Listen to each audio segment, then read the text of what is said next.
Hello, internet friends. You can probably hear us. We're never certain. Welcome to Quests and Cthulhu. It is Saturday night. Thank you so much for spending part of your geekend with us. We really appreciate it. It's Quests and Chaos. We're playing Call of Cthulhu. Actually, this time, literally a few quick announcements. Let's start off with Birds of Paradise, the official dice of the Great Dane Society. I've got some Saguaros here. There in Tiana's hands, you see actual Kickstarter Birds of Paradise dice because a little birdie brought her some dice, and we are so excited to be able to show you and to start having some really awesome Birds of Paradise giveaways. We're very excited about that. So Birds of Paradise, you can use our code. It's in there. You know what to do at this point. Our code at birdsofparadise.com. I think it's chaotic. You get a chunk of change off your order. Don't just stay away from the Cardinals. That's my advice to you. That's works in Catholicism too. We have a week of shows for you here. Monday, no swords. We have two swords, swords and sages. Mini swords and sages. So we have swords and sage. I think we actually determined it's swords and sage. Tiana's game that she's running, which like I said, all you fun people who think wow, it's so great to have Ezra in this game, just wait until we're in meaningless generic combat number 7 on round 37, and the combat music has been playing for 15 minutes, and I start to bang my head on the desk and then say, man, it's great to have him in this game. I'd pay money to see that. Yeah. So I will point out that our combat music is 15 minutes long. So nice. It is. So it'll only loop like 5 times in a combat. Hopefully less than that, because as we have discussed, my philosophy on combat is that it should be short and not done unless necessary. Oh, man. Thomas, there is a little OBS issue going on with your box bleeding into Tiana's.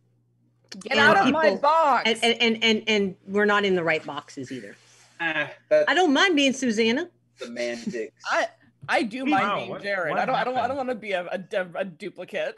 We're trying out something new. We're shuffling everybody. Playing gonna be Hollywood exciting. Squares, as somebody pointed out. So Monday, Swords and Sages. That is a lot of fun. A lot of great people playing in that game. Wednesday, the Redacted Reports, as always, falls.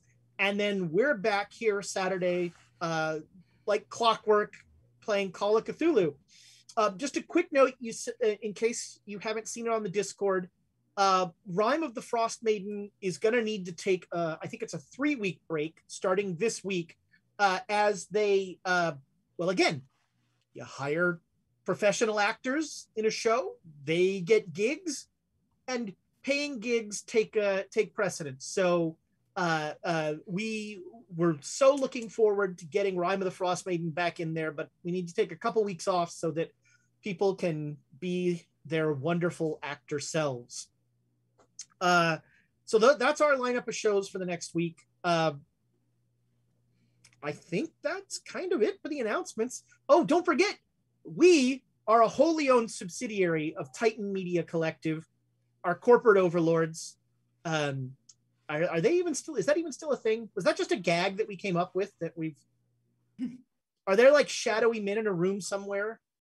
Pretty much. Every once in a while, we have a community night where streamers all get together. They are actually having a big brouhaha with all of their streamers minus us because Amy and I are too busy. But clips and all fun stuff that's going to be happening there that Amy and I are part of. Nice. So you should totally go to Titan Media Collective and follow the other people on there, because there are There you some go. very cool streamers on there. There's some Ferminator's neat- hilarious. I don't know. Yep. You really sold that. I just had to Kale talk. salad. Yeah, I just had to talk so I could hear our audio. Yeah. You sound lovely. I'm done. See you later. Now you leave. Speaking of Amy being done, you should be prepared. There's going to be, speaking of professionals needing to work and do things, Amy's going to be I thought out. you were talking about my ability to read. Yeah, we've already established so Amy's going to be on working in some of August, and we might have a guest star or two that you might recognize joining us during those times. So look forward to that sometime in August. I think it's time for some bits. You wonderful people who shower us, you cross our palms with silver. Thomas is going to do a quick lap. We want to do some bits. Except there's nobody else to run behind except me. And you wonderful, you support, and a point that Thomas made on Swords and Sages that I think bears repeating is that all of your bits are going into that tavern upkeep pool that are really helping us out to keep the lights on in the studio. We're 71% to our goal. Is that monthly? I don't know. That is monthly? There you go. So we're in okay shape for July, but we really appreciate your support. It means the world to us. And while we're here, if you're not a part of our Patreon, that is another great way to support everything that Quests and Chaos does. Our Patreons get all sorts of little things. They get the post show. We do a post show after everything.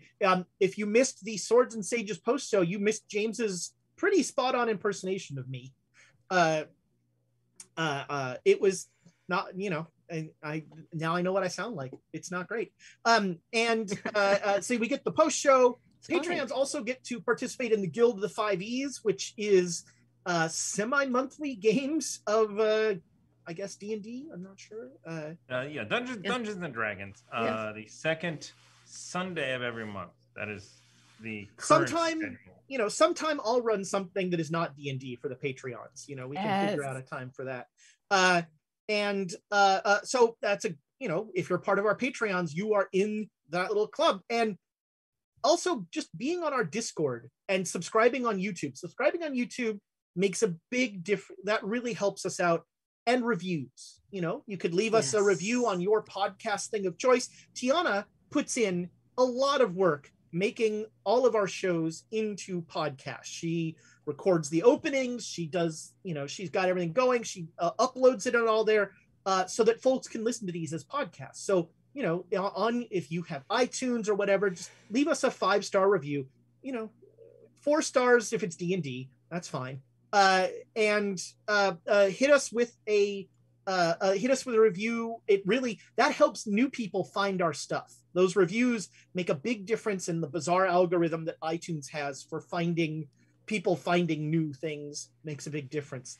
And our Discord, look, if you can't do anything else, come be part of the community in our Discord. It's totally free. It's a wonderful place. People there having great conversations about gaming and about life and about everything. It's a really nice spot. So join our Discord. All right.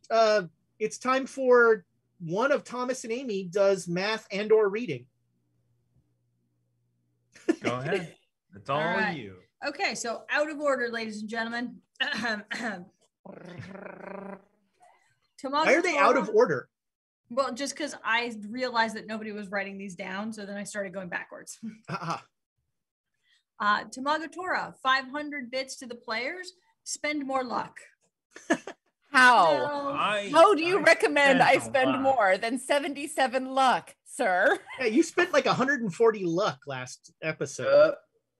No. Well, spent is the wrong word. We were blackmailed. We were strong-armed. You were spent. I would be happy if you want to go back and retcon that and get yourself out of that cave. I wasn't opposed to it. I knew what he was doing, and then I was like, this is our last chance to do this. I'd kind of like Susanna to not die out here. Getting Jake out there would be a bitch and a half. Your backup character could have been a fish person who cares. A fish person who... I have trauma flashbacks to any fish people after this and the redacted reports. I'm not playing a fish person. It's fish stick month at Quests and Chaos. You got to work them into Swords and Sages somehow. I'm sorry. What month? Fish shtick. Fish shtick. Yes. Oh, I thought you said fish stick. that's not. No, that's not also what I heard. I'm sure I can That's- find a way to work them into swords and sages. There are lots of weird creatures in D&D. All right. Well, Tamago Tora, awesome. Amy, what else you got? All right, we've got Slightly Tov, 500 to Ezra, 500 to the players. Are you handing these out, or are you also remiss in those responsibilities? Here you go, Ezra. Don't touch it. You just took 2 inspiration bits. Yeah, because we had 500 from Tamago Tora and 500 from Slightly Tov, thus Okay. 2 bits, 2 little thingies. Then we've got 1,000 from the Slopsher Slasher, 500 to Ezra, and 500 to, I'm hoping, the players to push some more rolls. I need a bit. Give me a bit. Give it. There it is. And then finally, to even the score, Jay Matthews has given 500 to Ezra. Oh, My second favorite Twitch user. We also, don't forget, have the 6. Is this the last Saturday of the month? I don't know. Let's see here. Is it Saturday? No, there's one more. All right, One more. so you have 6 lasting inspiration from Squeal the Bard that will run out at the end of the month. So, And then, question: Yes. Stop? Are we doing the? Big. We're not doing the 4, are we? No, Thomas dropped the bombshell on Swords and Sages, and I made sure I checked that we are going to carry that over. We're now putting all of the saved inspiration into the Book of Inspiration to trigger more giveaways for you. And speaking of that, on Swords and Sages, we triggered a giveaway. Unfortunately for you, we're giving you a D&D book. And this book is a stretch. It is All right. a Nord Games deck of your choice. There you go. And it was mostly because you wonderful mad people kept giving me inspiration when I was over here like, how am I going to use this? There's no way to screw with them yet. I mean, there's And ways. we rolled dice Well, like yeah. 3 times total. Total, You should have just not let them in Candlekeep. Nope. You How can't could you come in. resist dangerous oil? I mean, that's going to get you, that opens a lot of doors. I mean, there were definitely questions about Lester, but Sabachthani was a shoe-in. I didn't until I heard it. Then I heard it. Yeah. Thank you so much for all those bits. It is fantastic. We will be doing a giveaway tonight. And then, we should probably get ready for the welcome in to show up at some point. Those magnificent Man, we did bastards. not get a chance to raid them after Rhyme because there was no Rhyme. That's right. Rachel might still be watching them now. I don't know. She was watching them earlier. All right, friends, follow us. Oh wait, hold on. Thomas's Dot, computer dot, sounds dot. like it's going to take off. Oh, wait, think look about at that. the spray dead. Speaking of the raid, That's hilarious. Welcome in. we were just talking about you. Are your ears burning? yeah, That's it right, must that's be. Yes. right. So welcome in. Follow us down darker trails. Yeah. Wait. Wait, Why don't what? we do a giveaway? Let's do a giveaway. What the hell?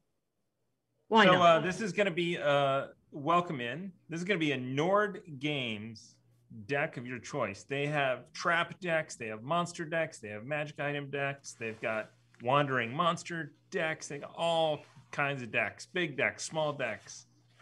They're Nord decked Games- out. We are decked out, guys. Nord Games is fantastic, and most importantly, it's a great way to get D&D stuff without giving wizards money. And So if you are international, they also have PDF versions. So this is open to everybody. Enter #chaos into the chat. #chaos into the chat, and we will do the drawing shortly. And now for the 4th time, follow us. Hold on. Wait. Ready. Okay. Ready? Follow us down darker trails.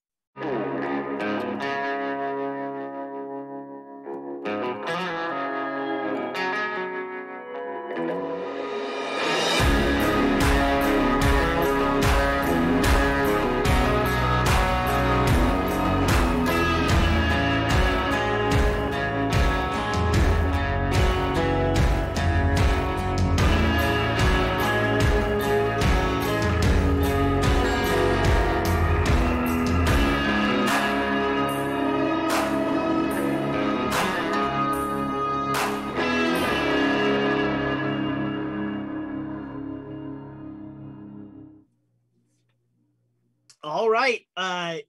That worked. There you go. Sometimes the system works. So welcome in. Thank you so much for the raid. As always, you guys are awesome, and you triggered the crazy giveaway. Hashtag chaos to be entered to win a Nord Games deck of your choice, as long as your choice is one of the ones we have. No, we have them all, so you can pick whatever you want. It does have to be in stock on the Nord Games website. Yeah, we don't want to back order you something. That would be a pain. So we're playing Call of Cthulhu. It's the Old West. Our heroes, it's 1870, and they are in Green Bay, Wisconsin. They were holed up in a hotel room. So let's just recap all of last episode. There were some really unfortunate instances with two of the players being stuck in a sea cave with dynamite going off. They managed to make their way out, but it did cost them almost all of their luck. A lot of luck was spent to all of it. It was an all or nothing deal. Not like I'll leave you with a couple because I'm so generous. No, that's not how Ezra rules people. Although that would have been fun, like just to give you 7, just to like make you fail luck rolls. But so things went incredibly pear-shaped, and they ended up being on a boat that was sinking, and they ended up having to walk back to Sheboygan, Wisconsin, and buy the poor guy a new boat, the poor sailor who took them out there. And they found that these horrible creatures of the sea were canning somehow their young and then shipping them off through smugglers all over the place.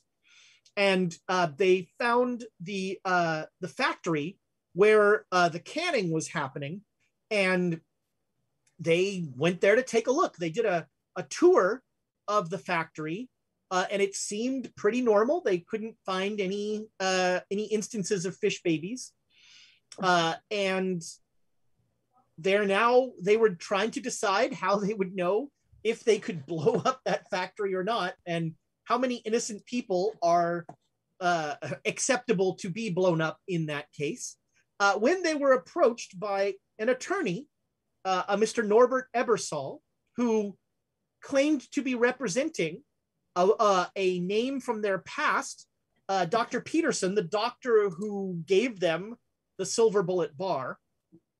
And Dr. Peterson apparently was initiating legal action to take the bar back from them somehow. And Elias noticed that this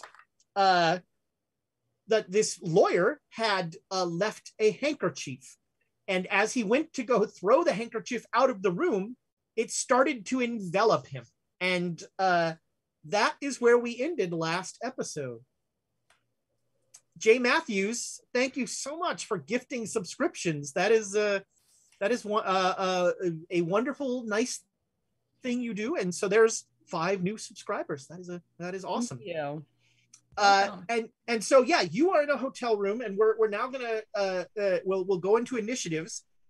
And Elias has a handkerchief on his arm. I believe you were just about to like try and shove it in the oven or something. In the fire. Well, in the stone. Just brush it to see, because in natural world, fire will get a lot of things to come off if it has any sense of self-preservation. I'm sure it does. I'm sure this is gonna. All right. You know what? Instead of initiatives, everybody's going to give me what they're doing. So Elias, you are running for it and putting your hand in the fireplace. Yeah, I guess. Yeah, that sounds like a great idea. Well, you don't. Right. Well, I was just going to into the coals. You're just dipping your hand right into the coals. I'm going to get something to put water in it so he can put his hand in it afterwards. So I'm going to go find something. All right. To put So water Ramsey is grabbing a pitcher of water. Yep. Jared, what are you doing? Oh, I thought I was in horror. From last episode, wasn't I helping you? Yeah. So you're like, okay, you're moving him forward towards the fire. Susanna? He was focused on keeping it from going up his arm more. Yeah, and I'll be helping Ramsey find water, because shoving your hand into coals, you're gonna want some water pretty soon. Yep. All right. Watch Elias drinks it instead of puts his hand out. Oh, thank you. Abe? I'm gonna open the door and see if I can see not Dr. Peterson. The lawyer? Norbert. Okay. Yeah, Norbert, what's his name? Because I'm gonna go after him if I can see him going down the hall or whatever. Okay. All right. So Elias, you run up to the fire and you're just sticking your hand in the coals. Yep. All right. I'm sticking the handkerchief in the coals. Which coincidentally is subsuming your hand. Just want to make okay. sure you didn't think it was the other hand. It's not working. Oh, wait a minute. Damn it. That would totally be an Elias thing to do. Okay. You make me a POW roll. What's this for, and can I help? Am I assisting, basically? This is not something that you can really assist with. Okay. That's no bueno. That's no bueno, but Squeal the Bard has gifted us many. It's true. True. We have lots of inspiration and You're touching not the right one. Yeah, that's true. Go for He's the touching disposable Ezra's stack of inspiration. He's like, we've got tons of inspiration. so anyway, that was a 76. I would love it if I could maybe try again. Second. Good. All right. You guys are too nice. Yes. Alternatively, We also need to use this inspiration. Uh-oh. Did you fumble? 98. yes. Oh. All right. Wow. Take All this right. inspiration, please, and throw it out the door. Just throw it away. And away it goes. Bye. Okay. Well, Cursed inspiration. so the good news is that it does seem to have some sort of self-preservation instinct, because as you jam your hand into the coals, this thing flies up your shoulder and back into the room, and you stick your hand deep into the burning coals. You take, oh, come on. I'm going to use an inspiration on a damage roll. On damage. Can't use it on damage. Really? Well, wait. I mean, hold on. Can we use it on damage? You can, I mean, I think you can. I'm sure. I mean, this is Cthulhu is its own special beast. So Yeah. you want to allow rerolls on damage. I'm fine with that. Okay. Your All right, damage well, barely wait. matters usually. Oh, that's better. You take 5 points of damage. Youch. Sherry shouts, I was right. And this thing is kind of now, it is in the center of the room, looking around, and we're going to go to initiatives now, but first I'm going to deal to everybody else. So, Susanna and Ramsey, you had, there was a dresser that had like a wash basin and a pitcher. And so you would one of you would grab the basin, one of you would grab the pitcher, and you turn around and you see the handkerchief, which has returned kind of handkerchief size, is kind of scuttling around on the in the center of the room. Abe, you look in the hallway, you open the door, and make me a luck roll. Nope. 88. I am. All right, the hallway is empty. Do I get an action? Can I run down the hallway? Sure. just to see if I can- Yeah. Okay. You'll start running down to the lobby. All right. So now we're going to go to initiatives. As I make up what the initiative of a handkerchief would be. Okay. All right. I think 80s Susanna, Oh, although nobody has a readied firearm. Yes, I do. You ever, okay. Yeah. Remember what my first action was going to be when I saw the handkerchief there? Yeah. That's why Elias went to grab it, because I was like, Oh, that's right. You were going to shoot it. Yeah, with your shotgun. So yeah, you were in a perfect position. You like wheel around and it is kind of by itself. So you're going to fire a shotgun in your hotel room. Yeah, I'm assuming at the floor somewhere. What story are we on? You're on the second story. Oh, hell. I have no luck to spend. You've Can I got get inspiration. We do have inspiration. Yeah. Yeah. Let's shoot Just it. maybe Why don't, not? you know, I mean- don't thump. I mean, it's gone so well so far. No, I did not make it, but it was not a fumble. Oh, there's that. All right, so there is a deafening boom. Luckily, Abe opened the door, and so that helps the sound get out somewhat. But Abe, you hear the unmistakable sound of Jared's shotgun. Kablam! In all fairness, I did actually grab the rifle for this. Oh, okay. All right. So you hear just the one sharp crack, the report of the rifle.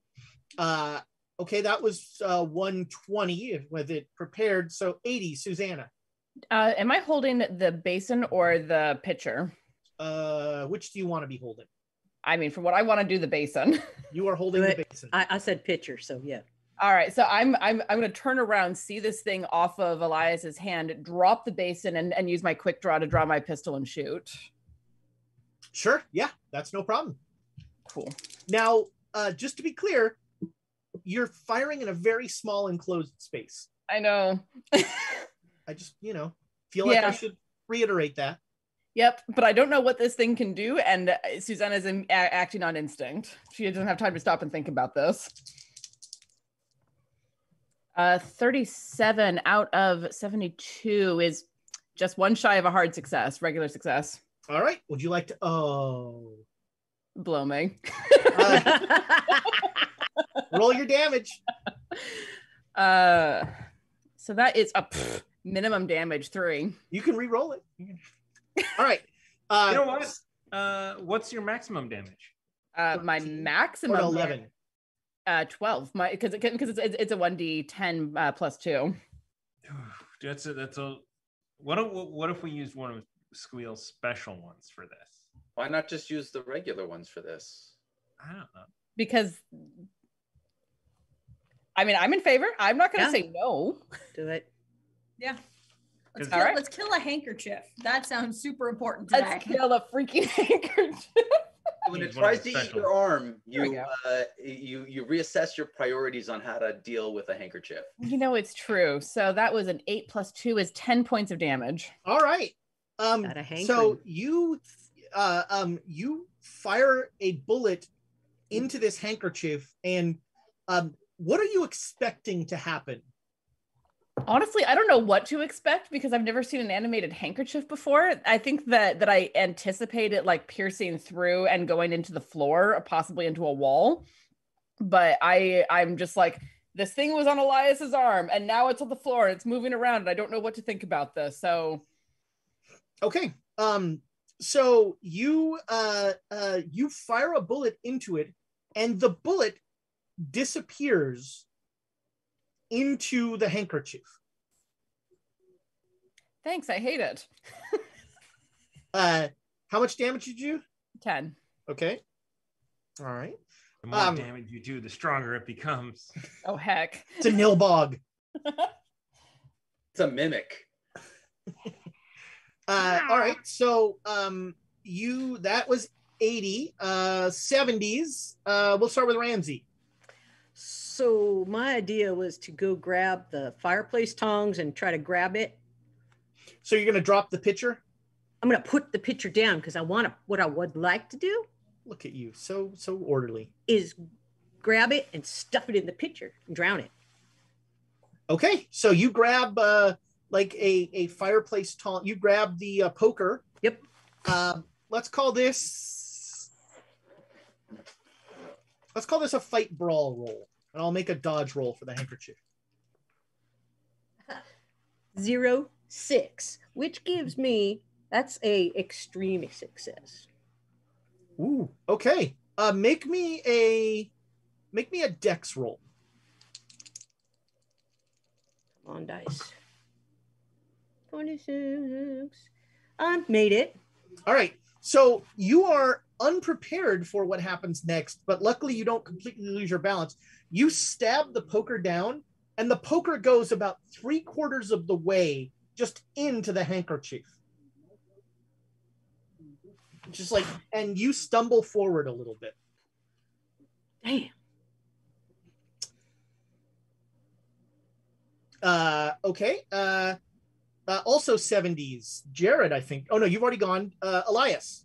I am going to stick my hand into the basin. All right, you come running up to the basin. Well, Susanna dropped the basin, so water is all over the place. I dropped the basin, but the water should have been in the pitcher. Yeah, don't you? There was water in both. But the pitcher's still there. The pitcher's you still just there. run up to the pitcher. The pitcher's there. Yeah. So you run up and you stick your hand in there. That I'll give you back 1 hit point for that as steam starts pouring out. You've got some ugly burns on your hand, though. Montgomery? Ezra, you have clearly never stuck your hand into hot coals before. This is completely unbelievable. There's no truth in this art. All right, that was 70s. Abe, you run down to the lobby. I guess you're not going to head back with the rifle shot. Nope, that's just standard operating procedure. If I don't hear a rifle behind me as I'm running away, either from friend or foe, you run back if you didn't hear it. Yeah, exactly. Are you all dead? I didn't hear any gunfire.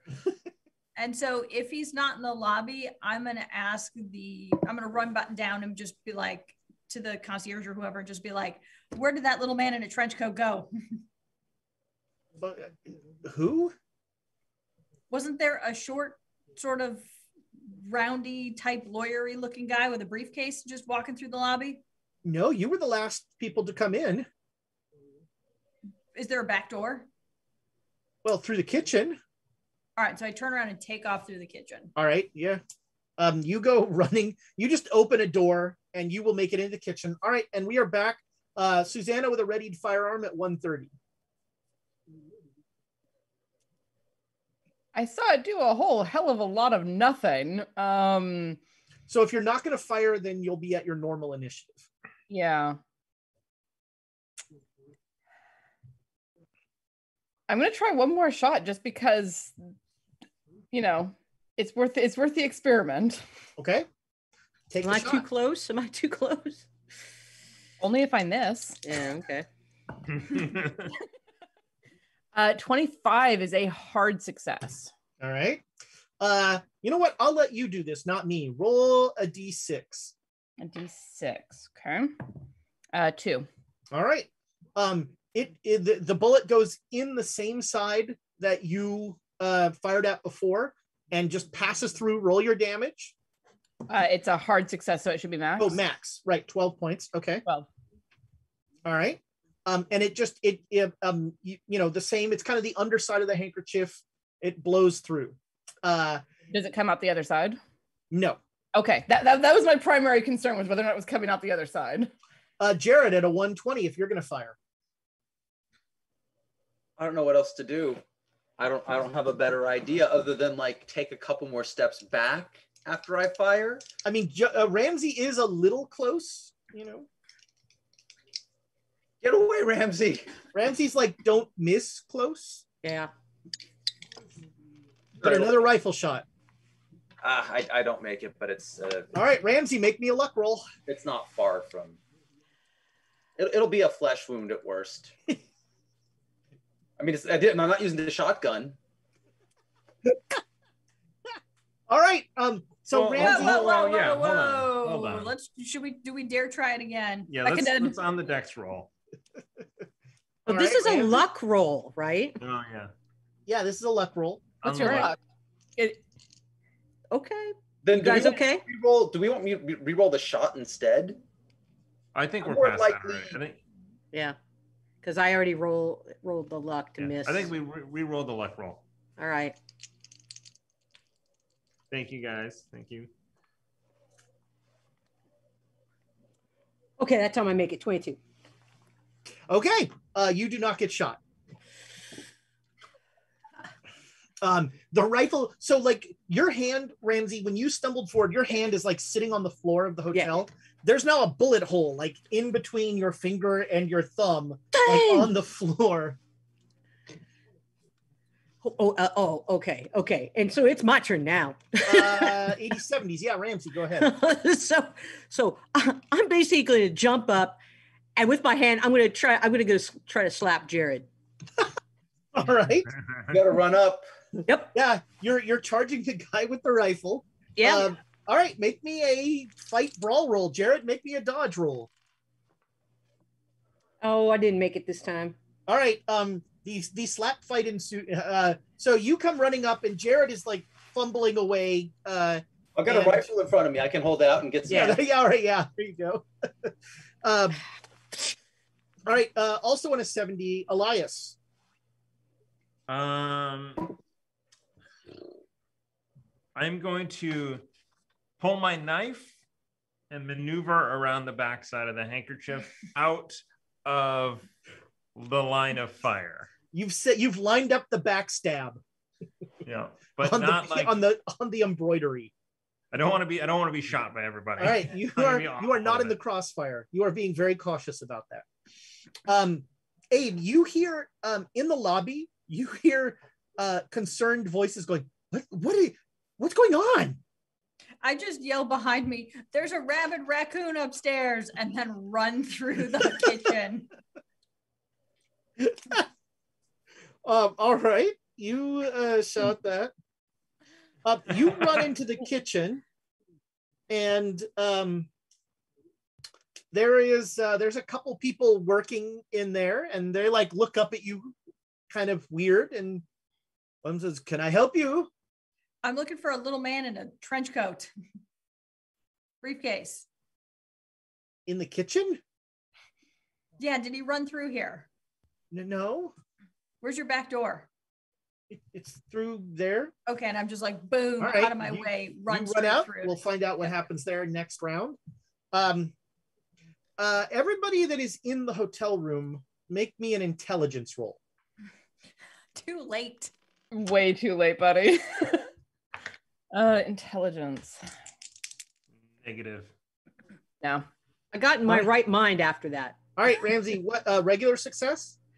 Yeah. Okay. With a regular success, you've been doing all sorts of stuff to think it hasn't done anything. Yeah, nothing we've done has done anything to that. Well, no, the point being the handkerchief hasn't done anything. Oh, it's not like attacking or moving or any of that. Oh, it's not moving. I thought you said it was scuttling. It was, but it has stopped, but it is not, it is still absorbing, like whatever goes in that side is disappearing. Does it still have the poker poking out of it? Or did it? Yeah, the poker, the poker handle fell through. You let go of the poker handle and the handle went in. Okay. Dang. But you're the only person who has noticed that. Susanna with a readied firearm at 130 if you want to use it. Is there anything I can yell to them? Like it ain't doing nothing. When it gets to your initiative, maybe. All right. Gotcha. I mean, I can see that it's not moving, or I can see that it's not doing what I expect it to do, right? It has been true for most of this time, yes. That's been true for most of the game, almost 30 sessions of it so far. I'm not going to take a shot. I'm going to stand back and try to. All right, so then we'll deal with that on your initiative. Yeah, try to assess the situation. 120, Jared, if you're firing. So has it been facing us with one side the whole time? Yes. Is it on the ground or is it like standing it's up? Like it's like curled a little. So it's not like this is not a normal handkerchief still. Well, I want to try going to the other side of it and shooting it then. All right, so you have Ramsey trying to slap you still. So getting around this hotel room is going to be a little tricky. Okay. But you will start. You start a dex roll then? No, you're going to move around. It's just going to take you a little time. All right, 70s. Let's start with Elias. If you'd like to backstab a. Yep, I will try and backstab it. No, it is 69, but it's a no. Nice. All right. Would you like to use any inspiration on that? I'm not great on my fight brawl. All right, so you come running up and you just stab the knife into the floor, and then yank it up, and you have missed it. Also 70 is Ramsey. So Jared, you went to slap him. Jared just pushed you away with the rifle and is now sliding around to the other side. Nothing is gonna happen. Did I when Elias stabbed it? Did I hear it thunk into the floor? Yes, but it missed the handkerchief altogether. Okay, thanks. It's like nothing we do is gonna harm it. Don't shoot anymore. We need to keep our bullets. We need to figure this out. Problem. All right, yeah, you are the voice of, you're trying to reason with all these crazy people. Jared, 70. Reason. Oh, you were moving around. All right, Abe, you bust out onto the street. And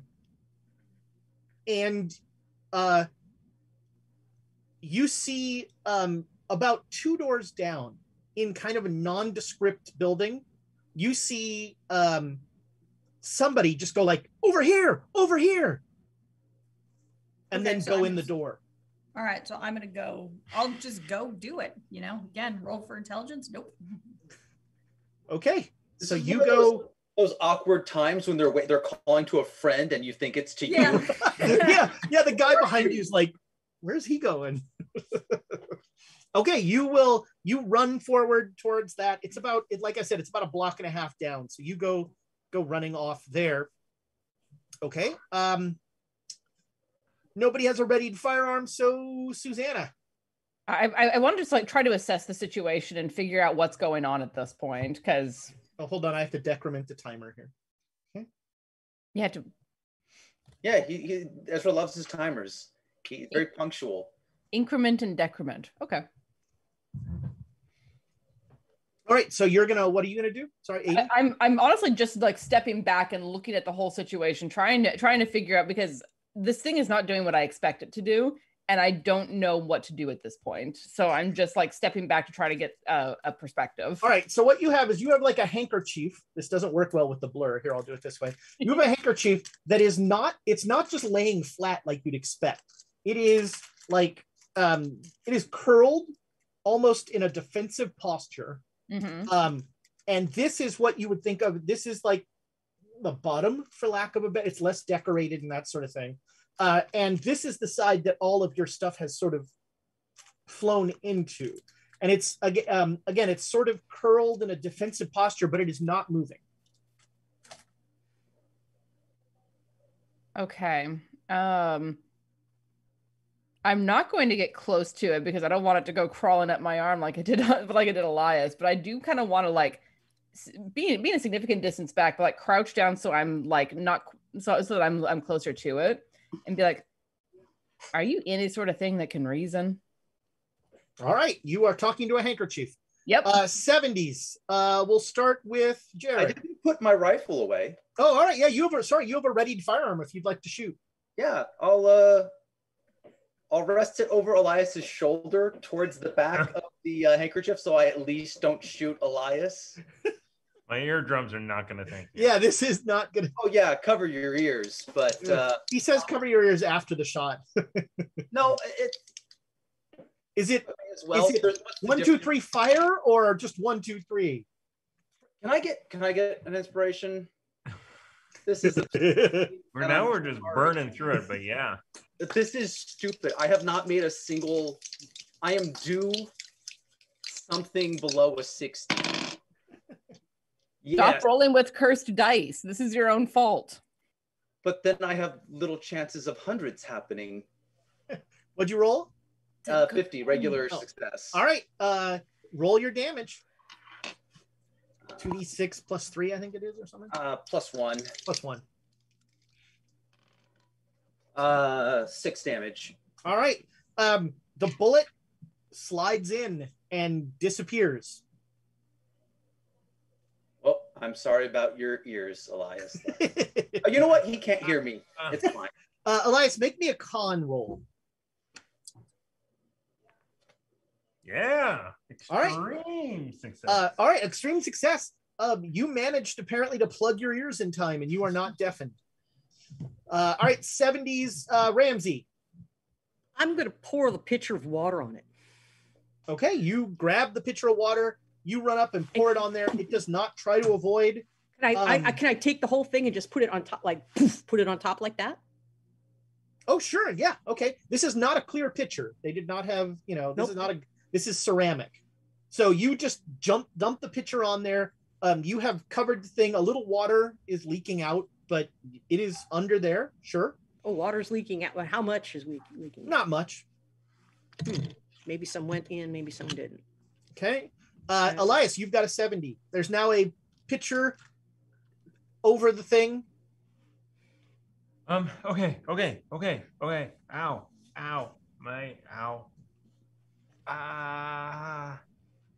What do we do now? What? Oh, Well, I set it on fire, but it just got soaked. So where's it? Where's Abe? Speaking of where's Abe? So Abe, you run up to that door, and are you just gonna open it and head in? Yeah, might as well. Do you have your gun drawn? Are you running down the streets? No, of in Green Bay? fact, refresh my memory. Where were we earlier today? And would I have had my gun on me?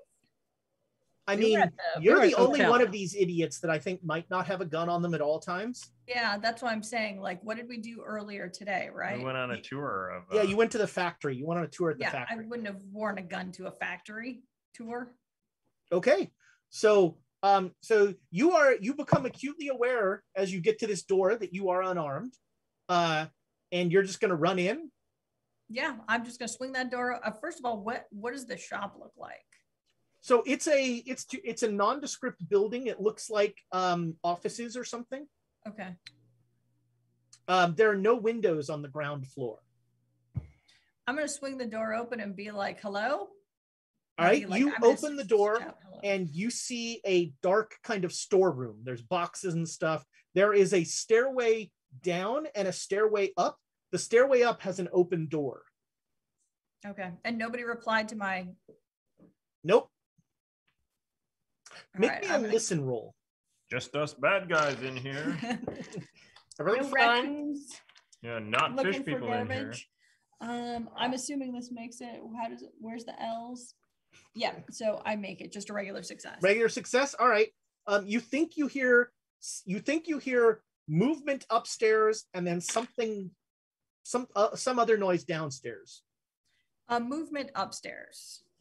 So you're heading upstairs? Yep. Okay. We come back to the room, and I'm going to take us out of initiatives now that you are well and truly split. So the four of you are like, the adrenaline has started to wear off, and you are you're somewhere under that pitcher of water is some sort of terrible handkerchief beast. Now, when I was trying to get rid of tarantulas and things from the barn, I would put something over it and then put something under it and get it out of there. Jared would be going for a platter of some sort that There you go. we could coordinate and, Yeah, no problem. Yeah, you got it. Yeah. and then throw it out the window. Hold on, Oh, though. no. That's going to go latch on to someone else, like I did to Elias. We can't make this someone else's problem. We only just kind of understand that that there's weird shit going on. So we throw it in a dumpster. What do you I suggest? mean, Let's go put it in the. it seemed to react real bad to fire. Well, it's soaking wet, so I You don't. can boil it. That We'll works. take it to the laundry. We could. What if we took it to the cannery? Just let it go in there. Have fun. Bunch of fish. I think we need to find out a Also- few more answers before we go setting some eldritch crazy thing loose on them. Although No, I say we boil it. I You think didn't we say can. the word eldritch. Might not be a bad idea. We put it on the stove with the platter. Get a metal platter, slide it on top, put it on the stove, boil it, Let's do it. Right? then So- throw it out the window. We got to go to the kitchen for that. Yeah, you're gonna have to get more water because. Well, no, it's already there's supposedly water. Well, okay, so you're gonna lift up you're gonna like scoop it up in the. No, tarantula. You've never done it. It's So tarantula. what we're trying to do is coordinate by, I'm going to lift up a little bit. He's going to stick a plate underneath Right, it. as soon as you lift it up, though, the water's gonna come out. Yeah, it has to be done quick, but we're not going to be able to get more water in there conveniently. So whatever it's soaked up is going to have to Sure. go for steam in it. You know what? All of the mechanics of this are the least interesting part of this. So yes, you have you have it. You've lifted it up. There's some water in there, and you've got it on the stove. And a seemingly normal handkerchief is now in some slowly boiling water. All right, we cut back to Abe. You go running up the steps, and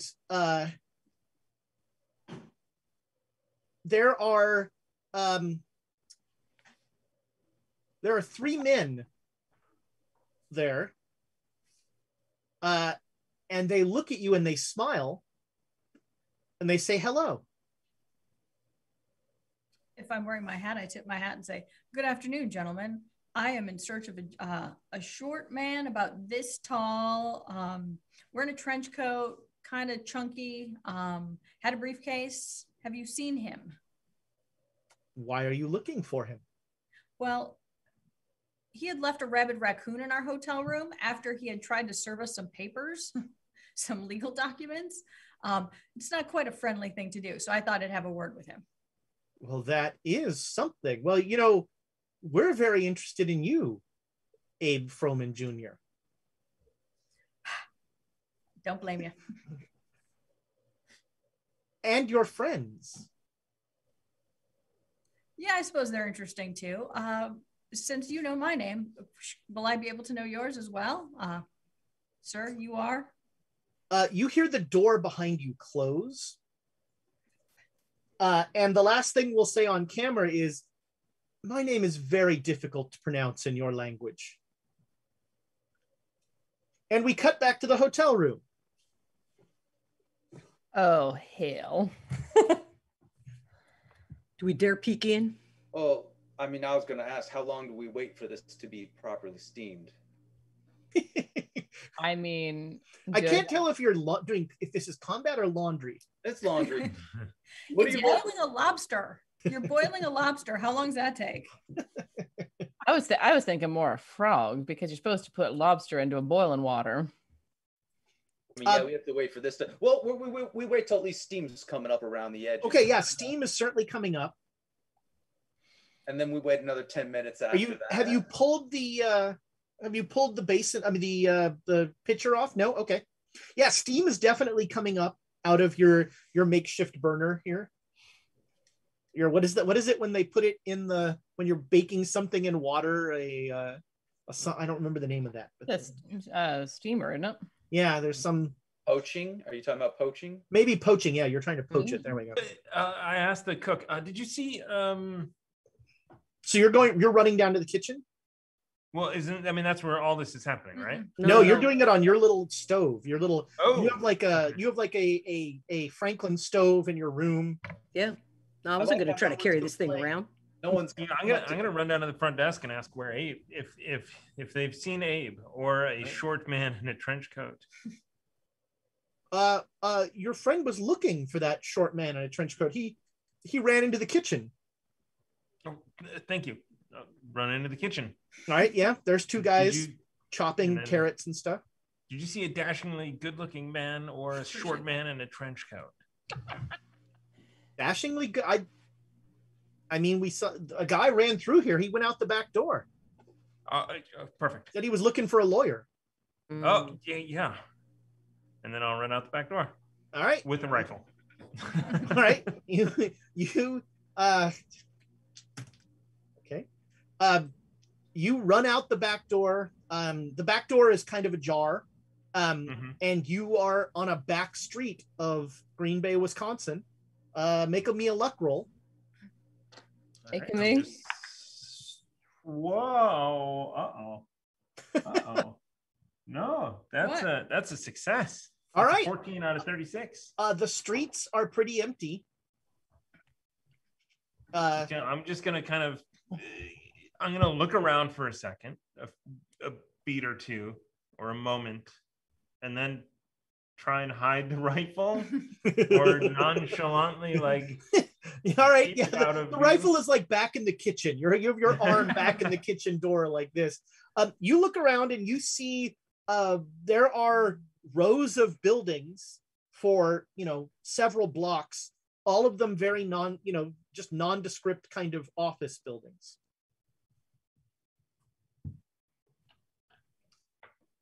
Is there anyone around? A couple blocks down one way, you see a woman and a kid walking. Away or towards me? Away. not not in any way fast or anything like that. Okay, I'm gonna run after them. Are you bringing the rifle? So I yell back. I'm like, hold this to a cook. One of the cooks is like, what is that? What? I don't want a gun. And then I'll run after them and ask them if they have seen. Have you seen? All right, you run up to the kids, the mom, the wife, the kids. He goes, "Good afternoon." I'm looking for a friend of mine. He came out of the back door of the hotel, and then he was looking for somebody. I don't know if you saw somebody, and I described Abe. All right. Go into any buildings or anything? No, I'm sorry. I haven't seen anyone around. And does it look like a fish kid? No, does not look like a fish kid. Just a little 8-year-old boy. Like so suddenly Elias is just like totally suspect and starts like, okay, that's everything's fine. I met an ogre named Tiny. Throw some water on them. And then Elias backs away, very suspicious and wishing that he had his rifle, but also glad that he doesn't have his rifle. All right. Yeah. The woman says, well, have a good day. I hope you find your friend. Come along, Booyah. And I walk back and I walk backwards away from them. Watching them the whole time. All right. And you get back to the all right, so the three of you in the room, Elias has been gone about 5 minutes. Okay. Well, I think the water, it didn't drink the water. The water didn't go through it. I mean, there's still steam. There's still steam coming out, so there's got to be water in there. Yeah. So maybe only metal goes through it. Do we have a stick or something we could poke at it? Well, we have no idea. I mean, if one thing goes through it. Unfortunately, the poker was your best bet, and the poker is now in it. I mean, but we have wood. I was looking for wood or something like that. Sure, you have a log that is left over for your fireplace. It did wrap itself pretty efficiently around Elias. Yeah, but everything metal went through it. Well, it didn't go through it, or it would have been ended up on the other wall. Okay, it went in it. The difference is kind of important because one of them ends up with. I'm thinking through fine. Thank you, Jared. Should we get the rooms would have dissolved by now? Yeah, let's. You want to try and take a look at it? No, but I will. Jared moves back, looks for. Wait! Grabs a bowl or something he can put over it in case it scampers again. All right. You pull up the pitcher. A little water kind of splashes into the basin that you have on there. There is a limp handkerchief floating in almost boiling water. Alrighty then. Now we throw it out the window. Elias is walking. No, I think. Dang. If you think it's dead, should we try to poke it? Jared's holding the bowl up. You're and since I was actually leaned back against the door frame, just arms crossed, watching. You're the risk taker around here. I see what you all do. I'm the risk taker. All right. Are there any did Elias leave any pens out or anything like that? Something I could. Sure. I'm always happy for someone to destroy someone else's property. So I'm going to take a pen and I'm going to poke it. Just. All right. It seems to react as a handkerchief would react in water. It gets pushed down a little bit and kind of floats back up. But nothing happened to the pen? Nope.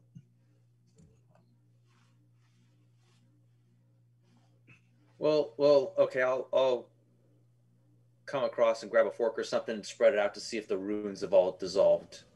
It does seem as if it is now. It looks like a plain handkerchief now. All right. Good call, Jared. Good call.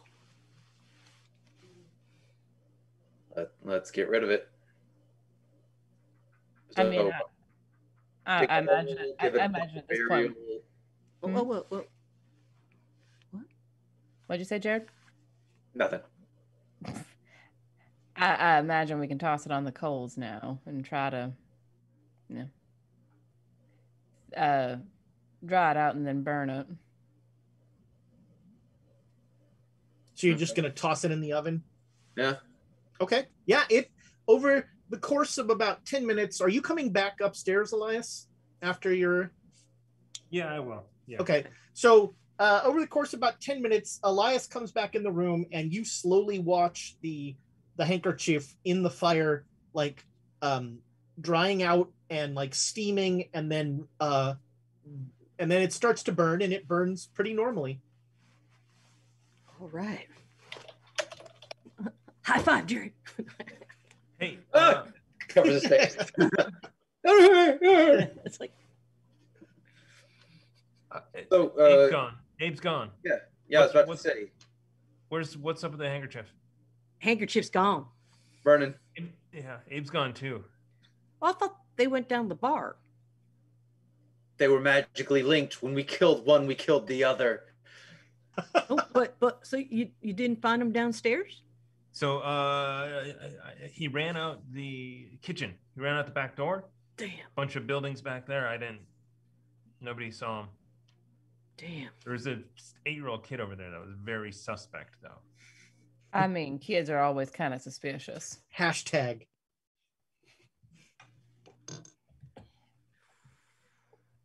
Well, it looked like soaking the handkerchief took away whatever properties were making it do what it was doing.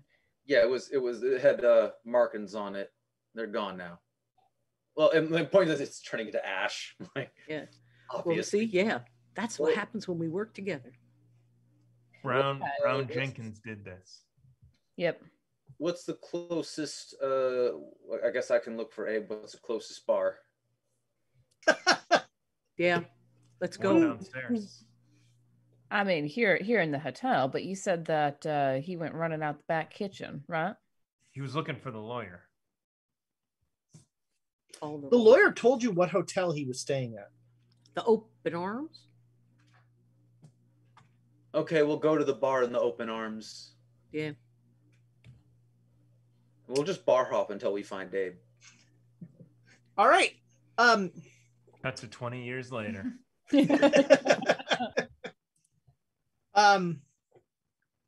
So we cut back to Abe, and you have very politely been detained by these at least 3 guys. You know, they offer you a seat and they offer you a drink. And they say, I hope you won't mind if we ask you some questions. I am in somewhat of a hurry. I am looking for the gentleman that released the raccoon in our hotel room. There was no raccoon, was there? I mean, it could have been. Mr. Froman, I want to establish... That's my dad. You can call me Abe. I see. Well, that's very kind, Abe. I want to establish a rapport with you of trust, because it's very important that that we feel we can trust you. And so I'm going to show you something that will hopefully help you, well, hopefully trust me. And when you say we, you are a representative of? My people. Oh, Your Highness. I am not. We don't have hierarchy like you humans understand it. The best way I could describe it is what one sees, all see, and what one knows, all know.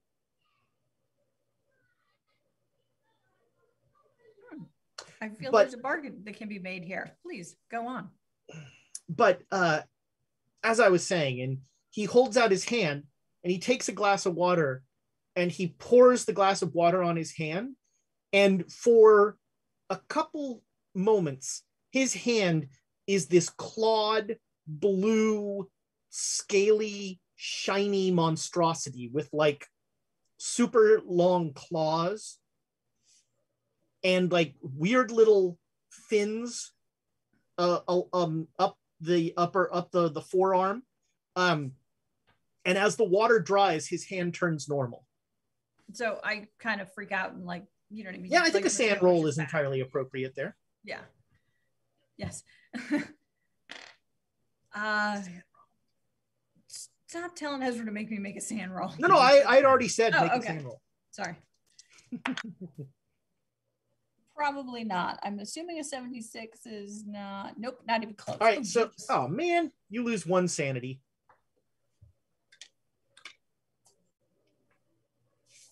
And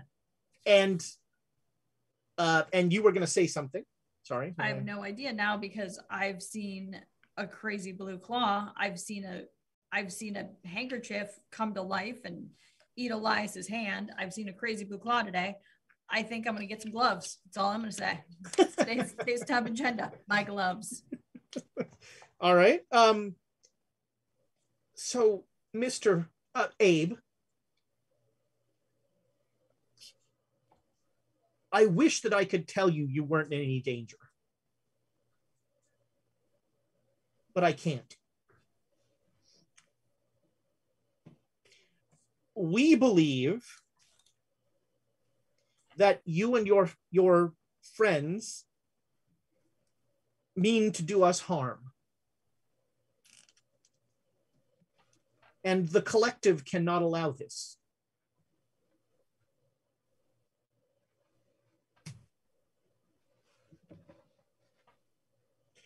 Two of your friends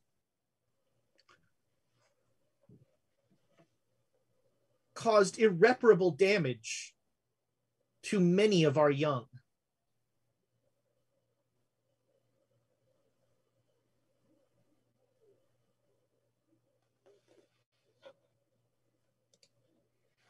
And some atonement is necessary.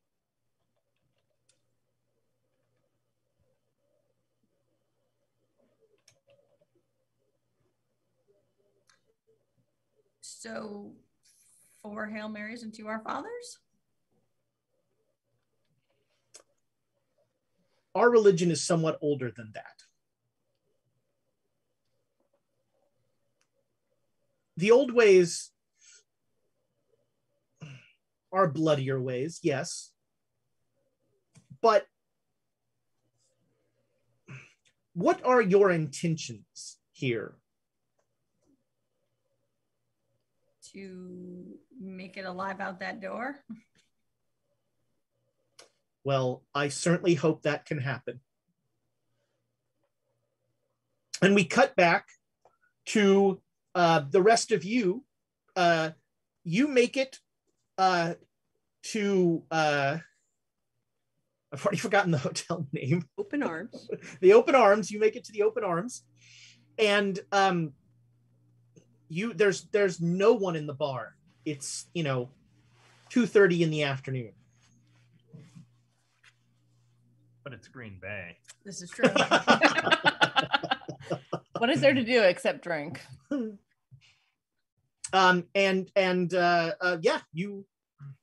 no one in the bar. There's a very bored person at the registration desk. Sir, shot of whiskey. Oh, sure. And he'll leave the registration desk and come around to the bar and he'll serve you all. Beer. Sure. That'll be 2 bits. All right. I don't know what a bit is, but I'll slide it over. 2 bits is a quarter, weird. Or sorry, a bit is a quarter. Yeah, 2 bits. All right, sounds good. Ooh, So this is, do we want to check in to see if the lawyer might want to come down and have a drink with us.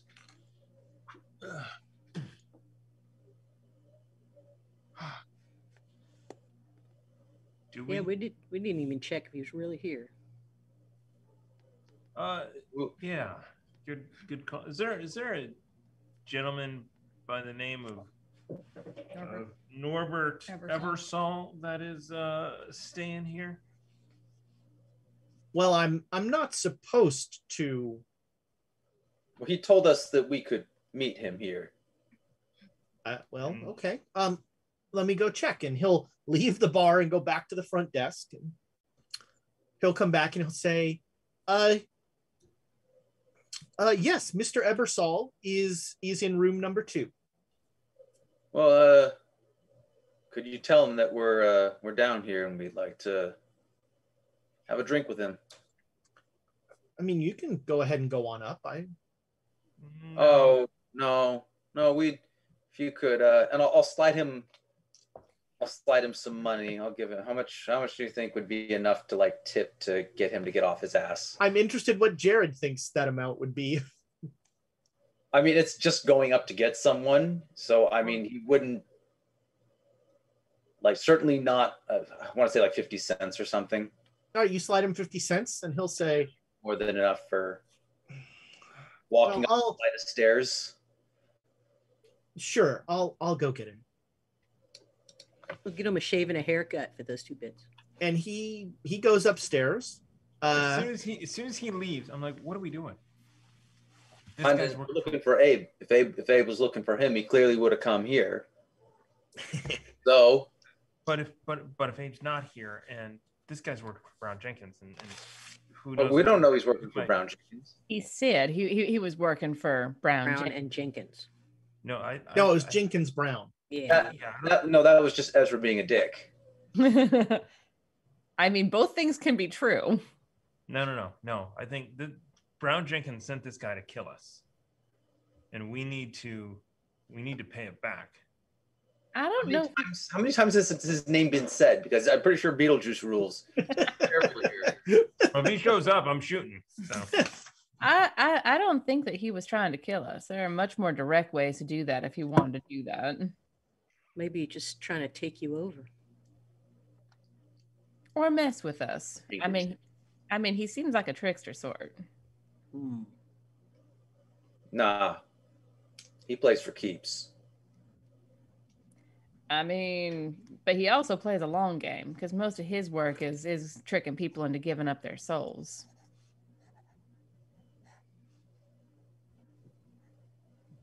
I don't know. It seems too crude for it to have actually been some kind of assassination attempt. You know, if he comes down, we can ask him. Fair enough.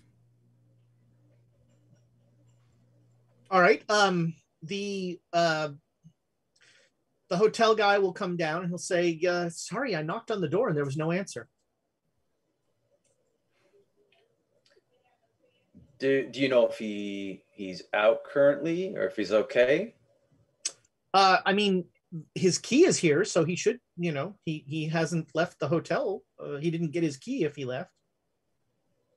Would you mind if we went to check on him to make sure he's all right?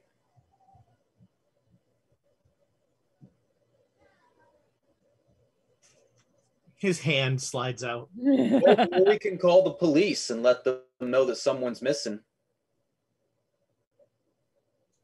All right, friend, we don't need to involve the police. And he'll slide the key to room 2 onto the counter. And I'll say, slide the other 50 cents over. We don't want any trouble. I don't know what this guy's done, but let's not hurt anybody. No, we just want to talk. Okay. Well, I'm gonna step over to the bar out of earshot and have a good day. Cheers. Prepare the dynamite underneath the table. So you head up to room number 2, and you unlock it. I think I'm staying in the bar. All right. Is anybody else not going up to room 2? No, got to see this through. All right. Going. Elias is just like, keep coming. I'll be on the stairs or in the hallway or somewhere. Just All right. Elias is hanging back a little. All right, you open the door and you hear you open the door, and this room, the walls are covered in weird writing. Like every surface of the wall is covered in weird writing in a language none of you speak. What languages do you speak? English. English and poorly. All right. Yeah, in a language that you don't speak, in tiny, cramped script. You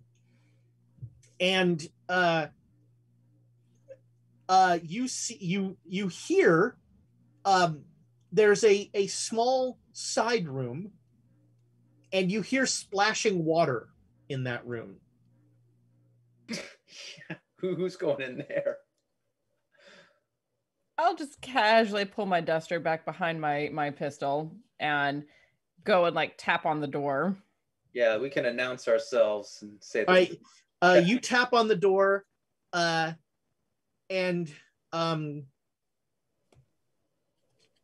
you hear a familiar voice say, "Just a second." That's the point. That's the point where I shove the door open. I'm not waiting. And that's where we're going to break. Do you want to do the drawing before the break, Thomas, or after? Yeah, let's go and do it now. All right. So last chance, #chaos to be entered to win a Nord Games deck. And we're going to do the drawing right now.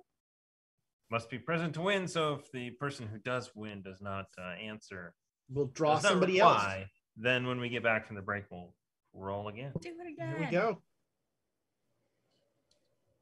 Just checking, make sure everyone's in. The delay, the internet delay. We had a couple people drop chaos in there. All right, here we go. And what? What? Who is it? Bomb Clancy. Quit! That was awesome. Bob Clancy has won the giveaway. What? Yes. Congratulations! Reign of Terror. The Reign of Terror is back, baby. We just have to give away more stuff. That's the only solution. I mean, Yep, it's a good I think solution. so. I like it. So later, a little bit later, we'll do a set of tumblers. There we go. Oh, now. Yeah, now it's the good stuff. Yeah. Oh, that's it. You got it, because you got to get Bob Clancy out for the month with something, terrible. Congratulations, Bob Pretty good. Clancy.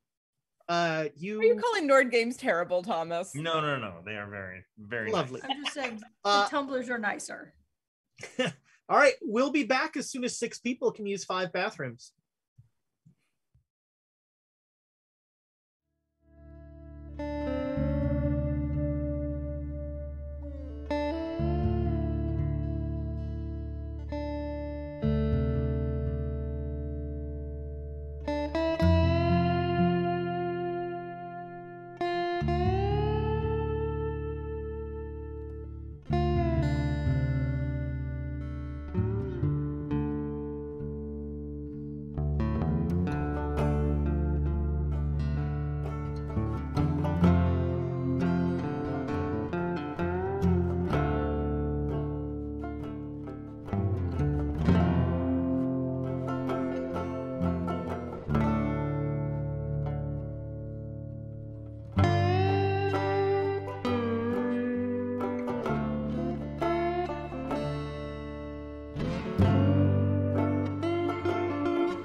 Welcome back, internet friends. I have been asked to read a statement from Titan Media Collective. Titan Media Collective wants to make it clear that any and all besmirchment of the name Bomb Clancy will not be tolerated. We congratulate Bomb Clancy on her richly deserved victory and hope that her reign of success will continue forever and ever. Titan Media Collective is in no way run by Bomb Clancy. God save the queen. I was asked to read that. I was told that if I did not read that statement, that Amy would be GMing for the rest of this campaign. My hands were tied. As Emma, though. So, We've been you know. robbed.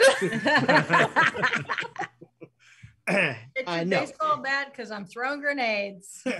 Congratulations, Bomb Clancy. Your hard work has finally paid off.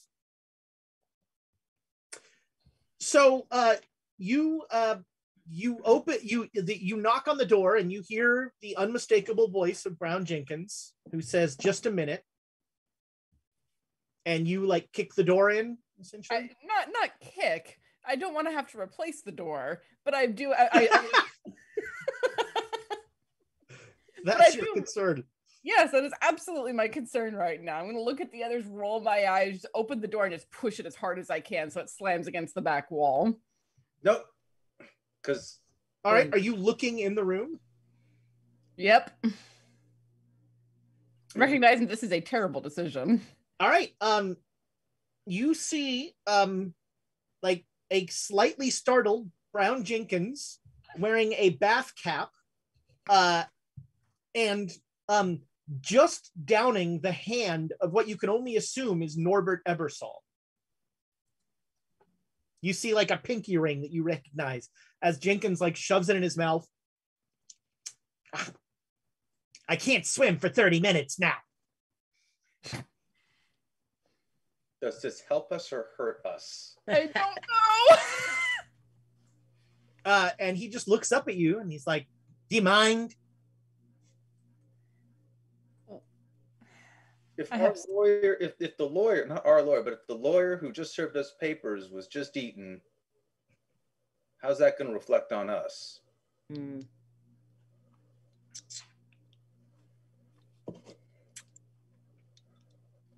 Just cleaning up some loose ends. So do you Shouldn't have eaten the soup. I'm keto. Well, did you send him with that hanky? Oh yeah, did that work? No. Have you found any fish people? Why? Oh, sorry, the collective. Is that what they call themselves? Yep. Not here, at least not that we're aware of, but short of going around splashing water on everyone, it's a little hard to tell. Speaking of splashing water, he holds up a little brush. Would you wash my back? I just give him the most deadpan look anyone has ever seen. So that's a no. Can never get that spot right above my tail. And can I do a listen roll? Sure. To hear a voice you don't want to hear. Yeah, I want to fail this because otherwise it's gonna go very bad. Well, that's a 99. All right. Well, gosh, maybe then. Yeah, you can't hear anything. So Jared and Ramsey, you hear Susanna talking with somebody. Oh no, I was the one opening the door, so I'm totally aware of this. Oh, okay, yeah, there you go. No, you weren't. I shoved the door open. Susanna pushed the door open. She pushed the door open, yeah. But I unlocked it and I was opening it, and then Susanna pushed it open. No, this was the door to the bathroom where Jenkins is. He's in a side room. He's in a wash basin with like a frothy bubble bath. I mean, I would have assumed I would have gone.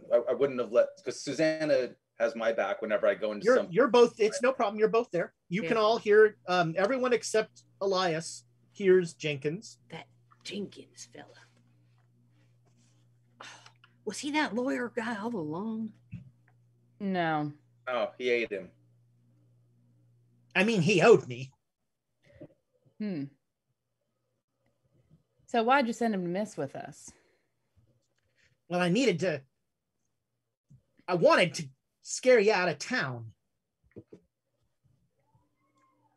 You don't know what you're dealing with here. I'm trying to protect you. You have to know we're not sensible enough to be scared. Well, now you've got a real problem. Because Froman is gone. You've given him to the collective. Yeah, we were looking for him. We figured he might have been coming here looking for that lawyer fellow. You haven't mentioned me to anyone in the collective, have you?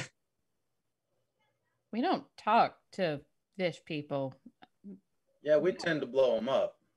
You've been talking to him all day. We don't tell people up. We don't mention an enormous rat with a human face to anyone who isn't us. All right, good. Let's keep it that way. That's a real fast way to get locked up forever. Wait, you said we've been talking to fish people all day? Yeah, this town's lousy with them. Oh. I had to wear that lawyer's skin to get in here. Yikes. Do you know where Abe is? Not really. You just know that they're with the collective? How do you know that if you don't know where Abe is? Well, before, when I still had Ebersol, he was following Abe, but then I had to bring him back here. I only had a little more time with his body. Then he got it back. And then was relieved of it again? Oh, no, I had to eat him before he'd get it back. Otherwise, he'd have run out of here screaming.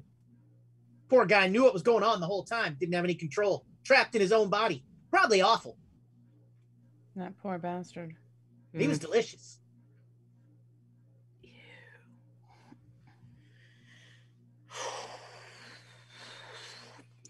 I met a guy in Kenya who taught me just the right way to cook the human body. I'm going to go out and tell Elias what's going on. All right. What do you tell Elias? Spread the love. I tell him that freaky rat thing's upstairs. What? That freaky rat thing. I don't think we have rats. No. No, I'm talking to Elias. And the bartender who's right there. Oh, I'm on the stairway. I'm like, oh, you're okay. You're on the stairway. Yeah, he was on the stairway. I was saying, just why I'm. However, since I've just been told that there's a rat thing upstairs, I'm going to run up and run into the room and shoot it. All right. You come running up to the room. And Jared and Susanna, are you going to let Elias? No. I don't want to get shot. Yeah. Okay. All right, Jared gets out of the way. Susanna's like just gonna stand in the door, apparently. I'm not gonna get shot for Brown Jenkins. He's not worth that. But I am gonna be like, whoa, Elias. There's a hell of a lot more going on here. Don't go shooting. This thing tried to kill us. Yeah. It tried to kill me. And didn't work. Calm the hell down. There's a lot going on here. Yeah, I'm with you though. What's a little attempted murder among friends? Yeah. Look. Yeah, Jared is just kind of like, no. I don't know. I don't know. I say, looking at Elias as I rub at the back of my shoulder. Look, I can help you find Froman. But it won't be worth it. Says you. I'm gonna venture a statement and say that as much as I like Abe, his life is not worth my immortal soul. Here's the deal. You help us find Abe, and we'll forget about the attempted murder. Which one? The one you Yes. just tried to do on us. Well, I tell you what. I'll give you what that's worth, which isn't much. And I'm mainly doing this to make sure that you don't tell the collective that I'm here. So they got Froman, and they're probably going to take him to the temple. So you need to get into the sewers. There's a temple underground below the town. And this one's for free. You need to poison Lake Michigan. With what? I don't know. You're a marshal. Talk to the government. But these things spawn in Lake Michigan. And why? Why? What's your deal with them? Well, and he looks at Jared. I have a checkered history with things with no souls.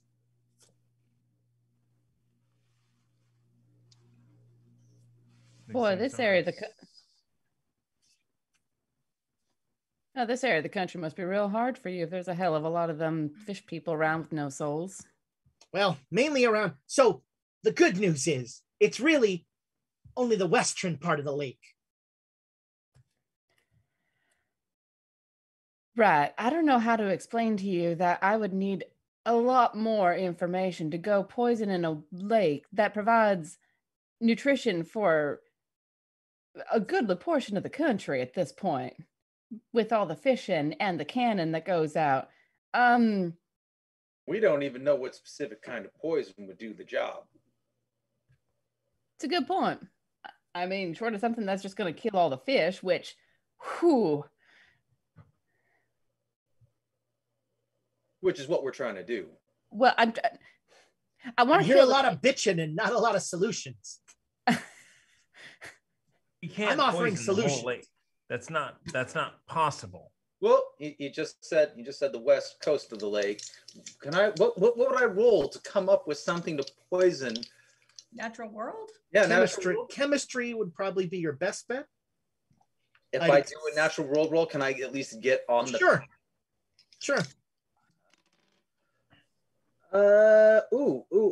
Hard success.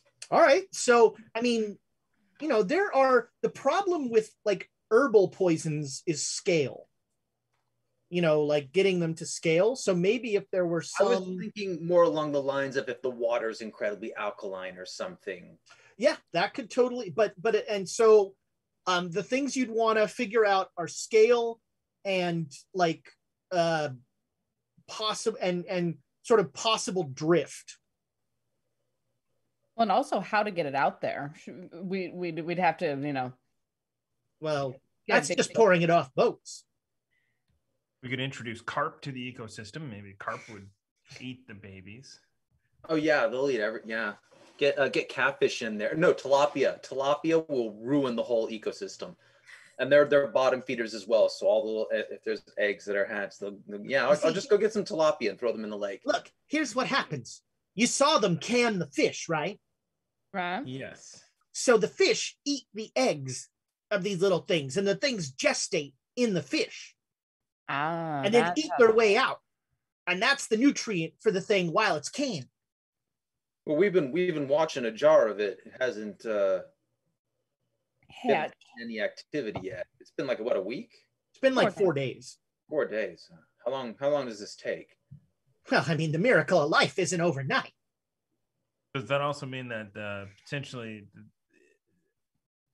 humans that eat that fish could ingest that, and if it's not cooked, or if it's cooked? I mean, probably. Although for the most part, they're only shipping out the cans that are already ready to go.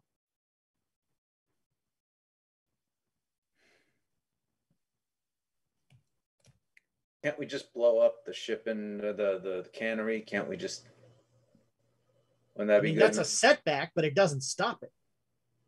All right, we got to poison the whole lake. Got it. Well, the western shore, at least. Shit. Oh, I'm gonna go to a library. Well, first off, I will join you at the library. But I still don't understand. I mean, I think this you're powerful, right, Rat Man? Sure. We're just. You want me to destroy the lake? Won't cost much. Just a soul. How many souls did the collective have? Collectively, 0. So that's why they're doing it, because they're soulless. Got it. Jared, What about shoot. the bartender downstairs? I mean, look, I don't know who individually is a fish man and isn't, but most of this part of the coast, they got people all left, right, and center. And here's the creepy bit. They're all connected.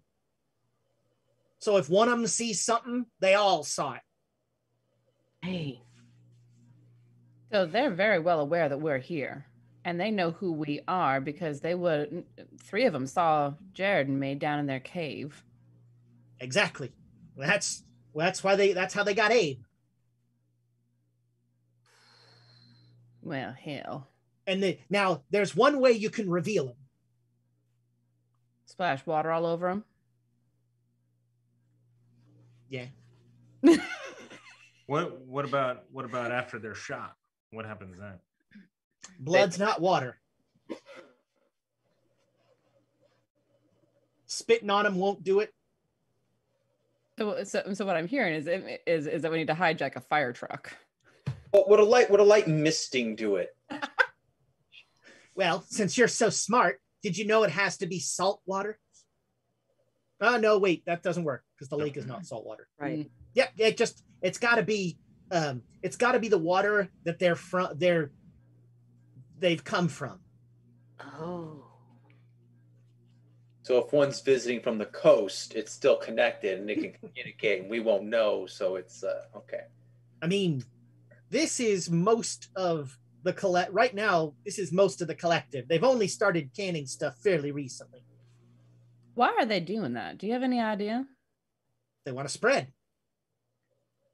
But those cans don't just go to places with a lot of water. North Carolina. I mean, they can do lakes as well. Right, but what if they end up like Arizona or something like that, where there isn't much water? I mean, they can live out of the water. They don't need water. I pulled Arizona randomly out of my head and then went, "Oh yeah, wait a minute."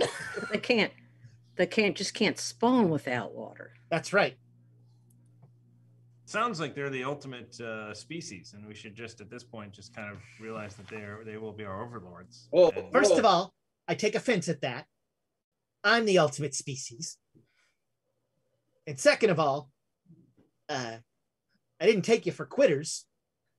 yeah, we just got to poison a lake. Well, first you got to find the temple and save Abe. I like that guy. But we got to go in the sewers to do that. Sure. I mean, I like Abe, well- but First off, time out, little time out. Abe would not have even been caught if it weren't for you. You showed up at our door with the handkerchief or your Norbert buddy, and started this whole thing that made Abe run out and is gone. So you are responsible. So I think it's up to you to get Abe back. Well, that's why I'm giving you this information, because I feel somehow responsible. Slightly. And I'm not even charging you any souls for this. I mean, that's the best we're going to get out of him. I don't know what you guys expect. I gave you the poisoning idea for free. Well, I think we could have come up with some sort of disaster on our own, but Dynamite. you know us that well. Not enough dynamite to take out Lake Michigan. Well, that's true. Damn. We got to contaminate it. Something fierce. And somewhere in the future, I can hear an EPA agent just screaming.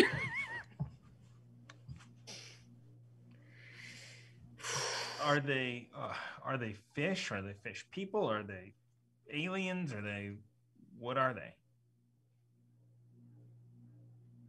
I mean, they're fish people. And they're a servitor of the great race. Seems like everything is these days. Well, He looks at Jared and he says, well, almost everything.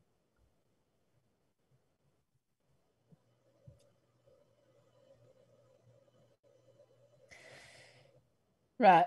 So this temple, we can get to it somehow through the sewers. Any particular direction we need to go? Do it down toward the water, I'd imagine. Down is probably a good move. Dang, going in the sewers. Oh. How are we have to find a night vision sewer entrance so they don't. I don't know how their night vision. I guess probably pretty good. It's dark in the water. I mean, they were able to see me and Jared pretty well. We could see them too, but they could see us well enough to get a couple good licks in. Oh, well, I wonder if they're just not out during the day. They don't work the factory during the day. Well, yeah, but apparently, I'll look over at Brown Jenkins. We've been talking to him all day.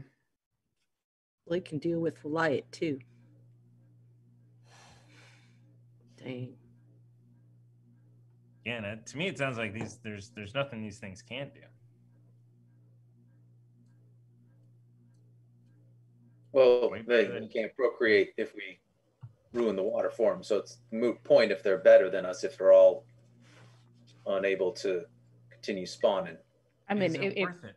How can they be better than us, though? I mean, they're. Have you met you? They can swim. They can walk. I mean, it's already right there. So. They can swim, they can walk, they can be out in broad daylight, they can look like any of us and see in the dark and breathe underwater. And apparently they can all communicate with each other at once. So anything one of them knows, all of them knows. I wouldn't like that. I barely know what I already know. So I don't want people knowing everything. That wouldn't be cool. Well, I don't think that they're offering us an invitation.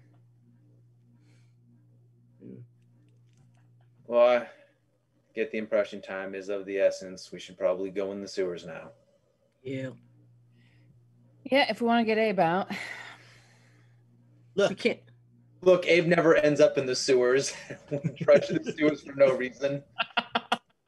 Abe is in Jenkins' bathtub with him. They're just drinking and having a shrimp cocktail. After we walk out, Abe peeks up out of the bubble bath. Like, are they gone? They never leave.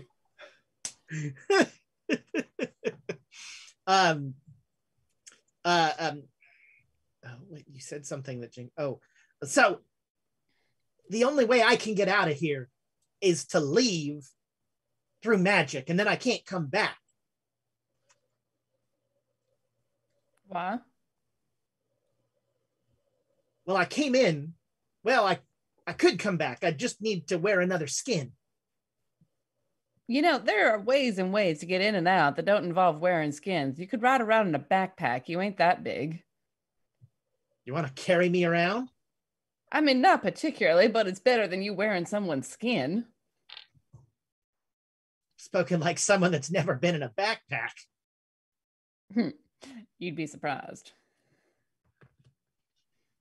So I was a little girl on a ranch. I got carried around in all sorts of weird ways. So I was gonna stay here, but I mean, if you want to carry me around, I could go with you. You want to go into the heart of the collective, the people that you don't want seeing you. They can't see me. They can hurt me. Well, the great race can hurt me. Technically, I'm supposed to be neutral. How's that working out for you? I hate those guys. What about the ghouls? What are your thoughts on the ghouls? You know, they're not so bad. Wish they wore more clothes. You two have similar tastes. Right. I mean, if we brought you with us, would you be able to help us? Well, that's Or willing? the question. Yeah, there you go. Only in subtle ways. If I make my appearance known, then I get in some trouble. And by trouble, I mean if the collective knows that I'm a piece on the board, they're going to go to the great race. Well, then how about this, Mr. Jenkins? We leave you here and we go and we deal with this as best we can. And assuming we survive, which is always a question with us, you owe us a favor. Oh. What am I getting out of this? Not being revealed to the collective and by proxy the great race. You're blackmailing me. I love it. They grow up so fast. Gotta play the cards I'm given. Sunrise, sunset. Well, all right. Yeah, one favor. All right. While you're gone, I'm gonna see if I can't figure out something about how to poison most of Lake Michigan. All right. This is one of the dumbest fucking things we've ever done, and there is a list. Oh, wow. You'll have to tell me sometime. I mean, you've been there for some of it. Oh, all right. What if we invented a vehicle, right, that ran on a fuel that had lead in it? Over time, I think we could do it. Taking the long game. By the 1970s. And do me a favor, close that door on the way out. You're letting in a draft. My bath is getting cold. Yeah, we gotcha. Oh, I think I found a foot. Oh. Enjoy your snack. As we go out, I was going to look at the walls. Do they look like anything like that the handkerchief had on it? They don't. No, this looks like very cramped small script in a language that you don't speak. Right. Okay. Elias is gonna turn back. He's like, hold this so I don't use it, and hands over the rifle to somebody as he goes back to Brown Jenkins. I got it. Yeah. Hold on. My mouth. If you say anything about a toenail, I'm going to leave this call. All right. Yeah. Come in. Yeah. I open the door. Hey, what was that handkerchief? Well, I burned my hand. Why'd you do that? It was supposed to just scare you out of town. It was only going to last for a couple minutes. Why would it scare us out of town? I mean, you've left towns for less. Right. I mean, the lawyer could have told us to be like, hey, leave town and nothing bad will happen to you. Look, I'm going to be honest. Norbert was not my best work. I don't know the guy's real name. Well, I do actually know his real name. His real name was Phil. Phil made a deal with me about 20 years ago. He got the girl of his dreams. I got his soul. Called in my chip. And then pretty much, I didn't have a lot of time, so Phil had to do a lot of improvising, and Phil was not a smart guy. What was and to be fair, me wearing his skin really took a lot out of him.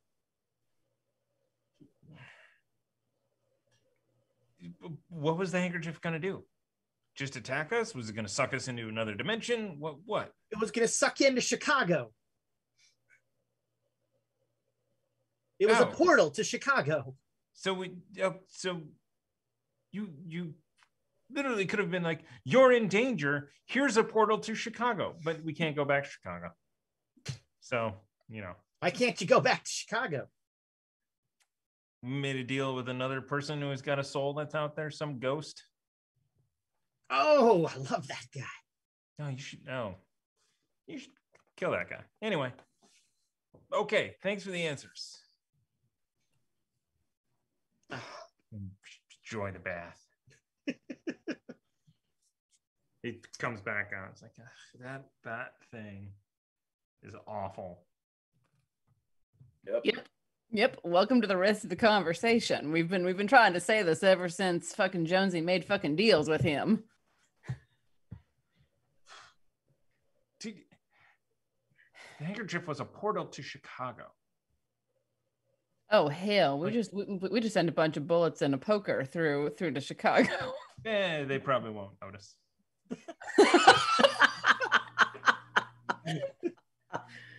I'm gonna put $5 right now that says you are wrong, and we're gonna find out next time we go through there. I mean, it can't be traced back to us, so it's true. It's true. So we speak of this again. Let's go find a way into the sewers that is discreet. So we cut back to Abe.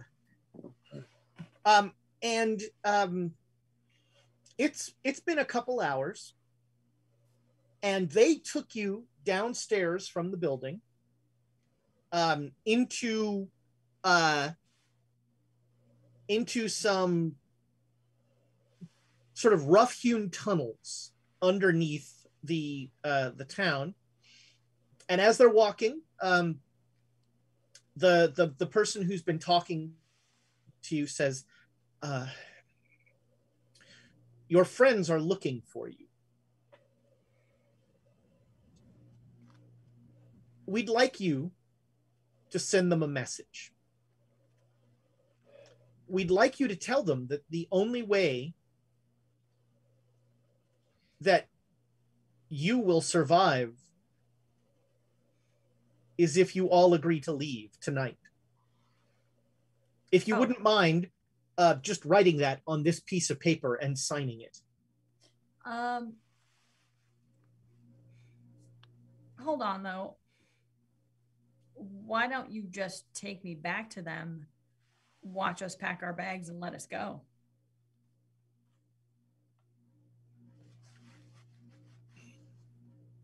I mean, we have no problem running from towns. If you know anything about the history of us, we have run from where? San Francisco. We've run from Chicago. We've run from some places in Colorado. I don't even know their names. That terrible town called Stillwater. It's probably in hell, not even in Colorado. I mean, this is not a problem. I don't need to send a note. They already know it's time to run. Like, I mean, it's just, yeah, I mean, we have no problem leaving. Let's just go.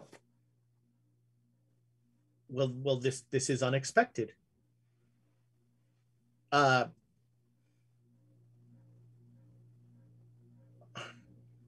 Very well. Let us turn around, and we will take you back to your hotel room. Mm-hmm. So we cut back to the party, and you leave the hotel, and what are you doing?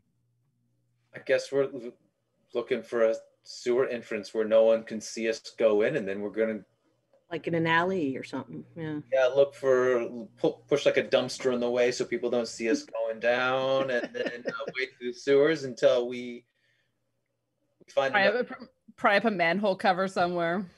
All right, you find a manhole cover, and you're prying it up, and that little boy that you saw, Elias, comes running up to you. Who was keeping watch? Elias was. And you see this same boy, and he looks at you and he says, "You shouldn't go down there, mister. Your friend is going to be back at your hotel room, and then you're all going to leave. I'm sorry. What? Say that again. Your friend, and then like the kid kind of like has a second, and then he says, Abe Froman is going to be at your hotel room, and you're all going to leave. Okay. He's going to be waiting for you there. Is he on his way there now? Yes. Okay. I think we should go.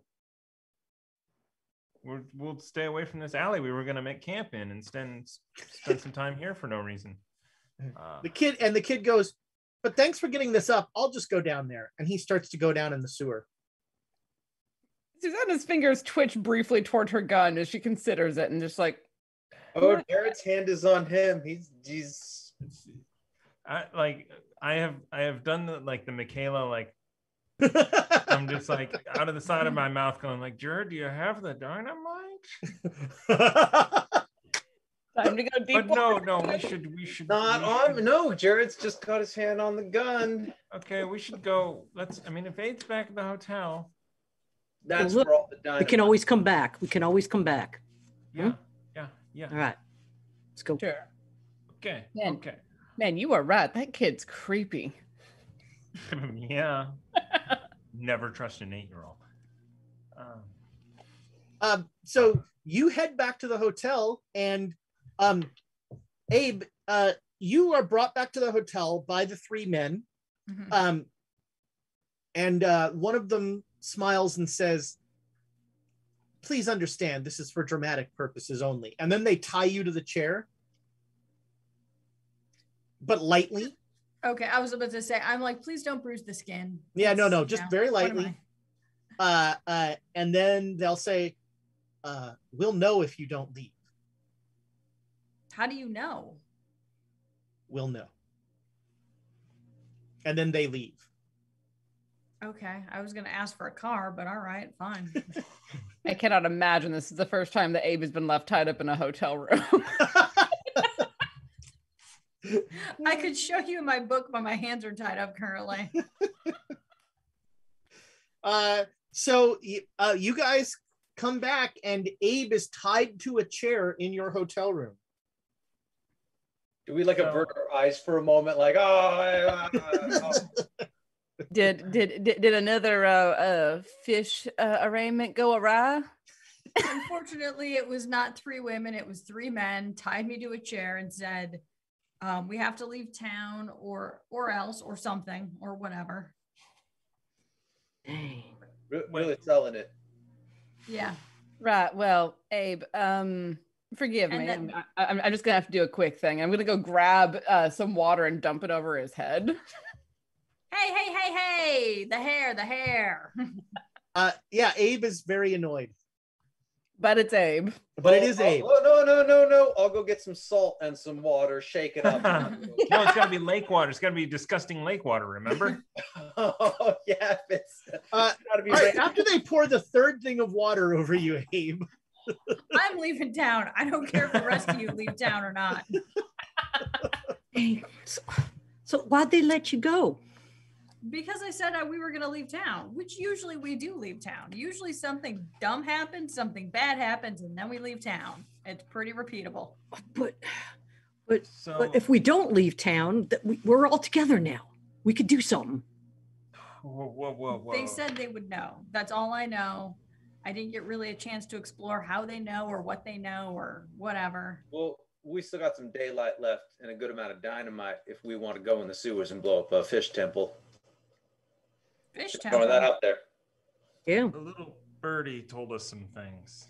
A little rat, more like. Oh, he's here. Yeah, and doesn't want the collective to know about him. Oh, yeah. Okay, that makes sense. I think they call That makes themselves sense. The collective makes sense. Well, no, the guy with the claw when he went his hand, he said something about the collective.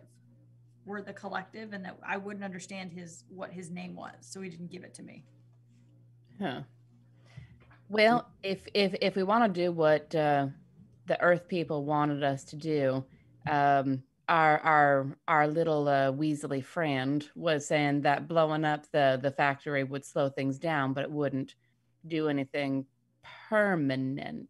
From what I understand, the potential remedy does not need to be in Green Bay, right? But Green Bay is probably going to have a better library if we want to. I mean, Chicago would have a heck of a library. Mm-hmm. Oh yeah, we don't want to go back to Chicago. It's kind of connected. Yeah. Um. Our rat buddy said that the best way to handle this is to poison part of Lake Michigan. I think he was insinuating the entire thing. No. He said that we just this side of it. West Bank, really? Just the western side. And I mean, I hear that, and I think about those fisher folk that we saw, Jared, in that village. They're probably fish people. Maybe. Could have been fish people. Maybe, but I don't know that. And they live and die by what they haul out of that lake. I mean, Abe, you're still sitting here tied to a chair. I know. I'm just like thinking about this. Nope. I'm just gonna leave him here and enjoy this. I'm like, hasn't most of Chicago almost already polluted? Yeah. Lake Michigan already, between the stockyards and the cow poop and the. Well, we're not doing a good enough job, so we got to head to the library and see if there's any examples of people who have properly destroyed an ecosystem. But was there a time frame on when you had to leave town? Actually, I wrote it down. Was it tonight, or is it as soon as possible? I think they said tonight. Well, then they can go get us train tickets. Again, they locked me up before I could ask for a chauffeured car.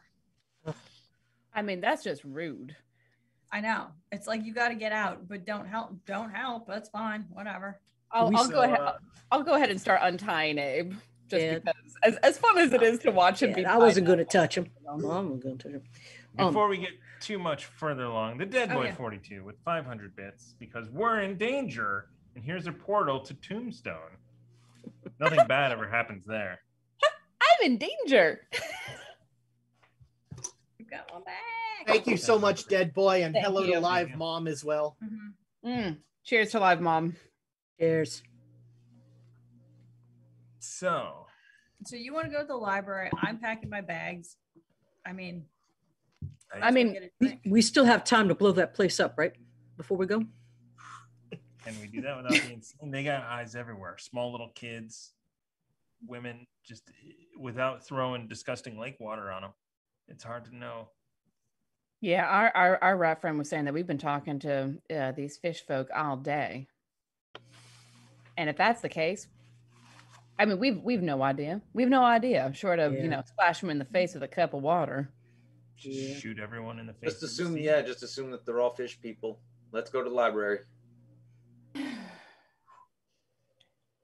You know what? I think we get out of town. I think Milwaukee's going to have a better library than here, and that we don't have to go to Chicago. All right. And we'll be out of this town and out of, hopefully, eye-shot, earshot. Well, from the ones that are here, Milwaukee's also a lake town, isn't it? We can go to Madison. And they all know. Literally anything that is on the lake is going to have these fish people, very likely. And if they're connected to some sort of hive mind collective brain thing, they're going to recognize as soon as we come into town. I mean, they didn't. So, in fairness, they didn't seem to know about stuff you'd done in Chicago. Right. Also, I'm sorry. What? They're a hive mind? Yeah. Anything that any one of them sees, all of them knows. Huh. So they're aware of what Jared and I did in their cave So thing. they essentially all had sex with you. I know. You'd think I'd be getting more propositions from some of the fish women around here. I'm genuinely amazed that you have not been asked to propagate the spawn. I totally forgot. Damn it. Oh, that would have been so good to bring up in that That's why I was conversation. shocked. I didn't want to bring it up because I was like, in character, I don't know this yet, but I was like, damn. Oh, If they, I mean, if the I whole- knew that they all knew, I'd be like, hey, ladies. I mean, when they look at you, they shudder. I mean, the whole thing with Innsmouth was breeding with deep ones. Ugh. But I mean, that's. I mean, yeah, I'd love to just disrupt things here, but Didn't also leaving without saying anything is, also good for our Who said- furry problem. Let him deal with whatever is around here. Well, I'm getting ready to head out to the library. no, we need a better. I'm packed light, so I can pack up as soon as I can be ready to go. As soon as I can pack. We could find a better library someplace. Let's just get the hell out then. Let's just go. Where are we going though? We need to buy a train ticket, and Jared, you need to meet us at the station. Let's go buy a train ticket for this evening.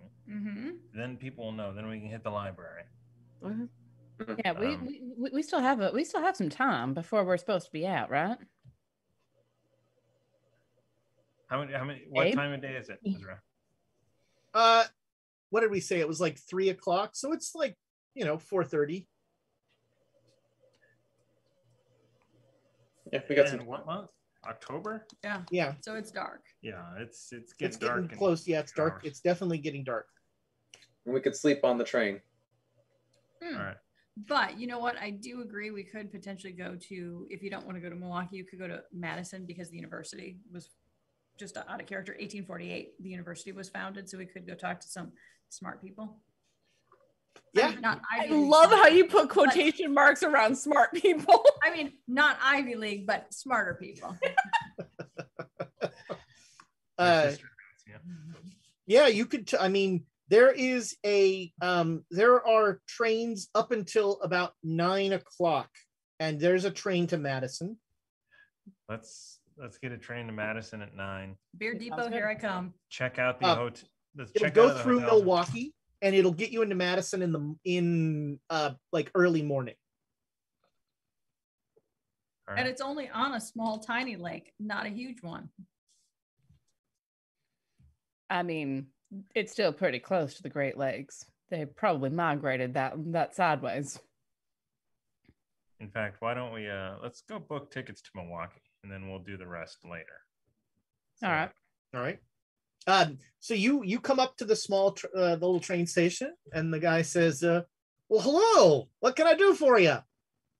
You know what we're here for. I do.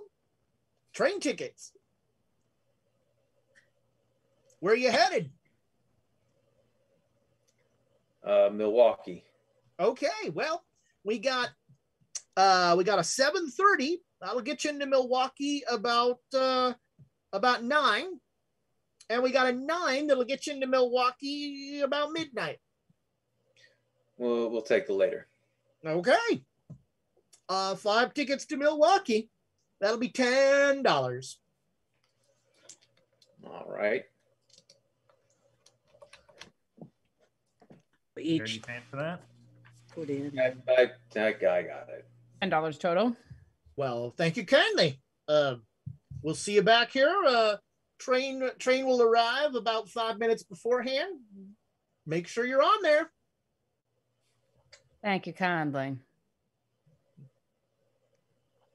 And Susanna just has images as she sees every person in this town of throwing water into people's faces. Yeah, I was going to say before I leave, I'm going to get like a big container, like a mason jar full of water, just in case. This is why the super soaker was invented. Apparently, the reference to the squirt gun was about 20 years earlier. So, Squirt gun, though, it's just Yeah. You need the They didn't have cool ones until like the 80s. Yeah.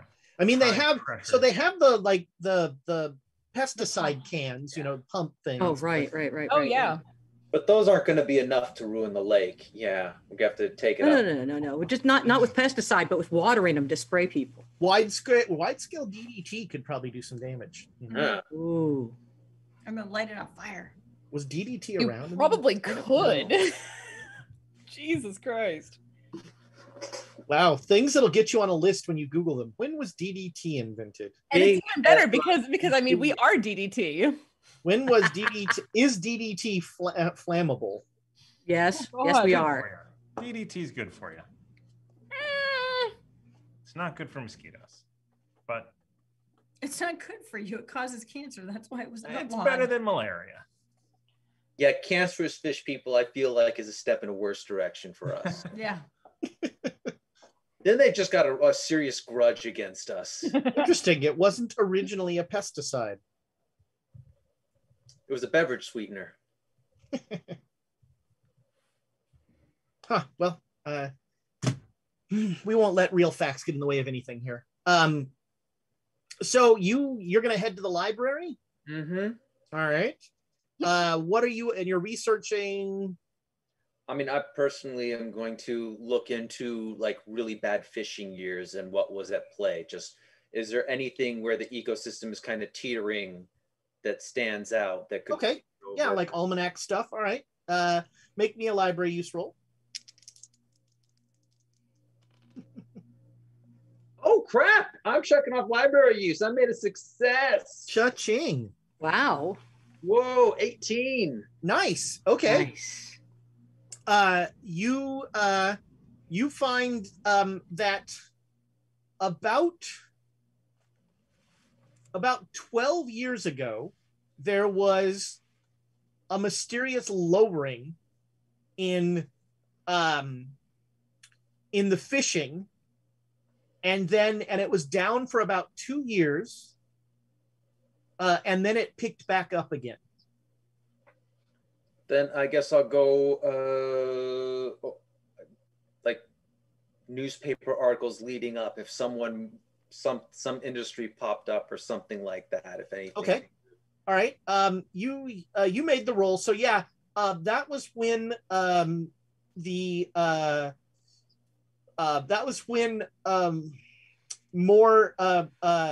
they started the coal from the steam engines and the runoff and that sort of thing. When they started first having steam-powered vessels on the lake. Anybody else researching anything whilst you're here? Yeah, I would like to. By the way, anybody who wants to can get an advantage die if they want to ask the librarian for help. Is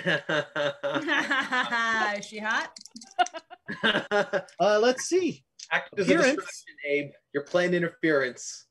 Appearance 75. Oh yeah, I'm gonna ask her. Whoa. What? You know Abe has the better chance of running interference. Splash with water first. No, because then it'll make it more difficult. You're just going to make it harder for yourself. Yeah, I was about to say, you know what? I am going to ask her what the most obscure and remote spot in this library is and if she'd like to join me there. Make me a charm roll. Remember, We have inspiration ready. you're charming all the fish. So here, let me just tell you something that I made it. Just normally made it with an 86 because my charm, ladies and gentlemen, is an 89. Whoa! I have no other skills but charm. She rolled really badly, so she's like, she'll say, "Why, Mr. Froman, I've heard a lot about you." Yes. Fish person, ding, ding, ding, ding. And then I turn around and go to Eliza Jackson, redemption. And I take the librarian and put on some of my best moves. Yeah. I'm the most charming, the most intelligent. I quote poetry. I do all the things. All right. Well, so in questions, I really never thought I would ask, would you like to have sex with another fish person? Yes, and this time it will be better. This time I'll be a sensitive lover and ask her what she wants. Oh my God, Abe is growing up. No, Abe wants the all to experience. Hold on, exactly. Hold on, let me finish. Abe is here to like basically show the collective what Abe is made of. Literally. So to As an speak. audience. Yes. On the DNA level. Yep, Literally, exactly. literally. So if whatever she desires, all the moves, it's all coming All out. right. All I mean, on the table. you made the roll, so On the table, huh? you know in the stacks on the table, wherever. yeah, she takes you back to her office, and you have we make this place a mess. there you go. Yeah, you have you have successfully checked her out. That ain't fishy. Stamp that book. Okay, so All right. So now that the hard so success no more. on my Rachel, library. I'm so use. sorry. All right. So what were you researching? Just My the brain has signature been was everything yeah, after what Abe said. Sorry. How to poison an entire How to ecosystem. poison an entire lake. Hold on, let me Google that. How do I poison an entire lake? I mean, just look for places where So the first What, step is lake like toxicity. the first step is you start to go down a rabbit hole of like the chemistry of it and how much the lake will dilute and how much you're going to need and that sort of thing. And so you're going to need a lot of poison. Yeah. What did you get? A regular success? Hard success. Hard success? You feel like the slurry runoff from a sausage factory. put that stuff in some barrels and you feel like drop it along the way. Yeah. it would take some time. You'd need to be dumping over a sustained period. But I like the idea of barreling it, and so does Abe. going, So Hey. and dropping it along the shoreline to so it doesn't just have to start in one place and go out, but drops along the western coast. there you go. You could certainly do that. And you've got through the sausage company, you've got something of a distribution network, possibly, as long as you can find people to dump it. You could just dump it all at the lake house. God. Anybody else researching anything? Abe's probably got 10 minutes, 15. 20 Well, at the the poker's going to take absolute at outside. least 5 of that. So All right. So, you spend a lovely afternoon at the Sheboygan County Public Library. And I'll share what I found with Elias. And vice versa. Yeah. Abe does not share what he found. He didn't find it. So Abe, you are cuddling with the librarian, and she looks at you sort of weirdly, and she says, I wish it could be different. oh, it can be. How so? I wish you didn't want to kill us all. Well, I don't want to kill you all. Then why are you here? Ugh. Telling the truth, not Abe's strong point. Yeah, that's a really long story. I mean, what time's the library close? We can stay here as long as you want. And so I go, well, and then I start all the way back at Stillwater. Oh, All right, you tell her the whole story. Is this periodic sand checks for this fish? Yeah, I was gonna say, this chick is gonna have to make For the sanity collective. checks. Are you leaving anything out of the story? Oh yeah, it's Abe's telling of the story, which is Abe centric, which has Right. very little to do with facts, truth. You know what I mean? I just fill in the parts where I'm the dashing hero in this whole thing. So how Do you tell the train story? Wait a minute, which one? The one with the thing with the With the tablet and all that? yeah, that's it. So you tell that story? Are you sure? Oh yeah, I tell the tablet story for sure. Okay. You know, and about how I had matched wits with the professor and how I had won and that I had beat him in poker and that all this stuff had happened. Can you do an intelligence check before sharing the tablet story after the ghouls specifically told us what they told us?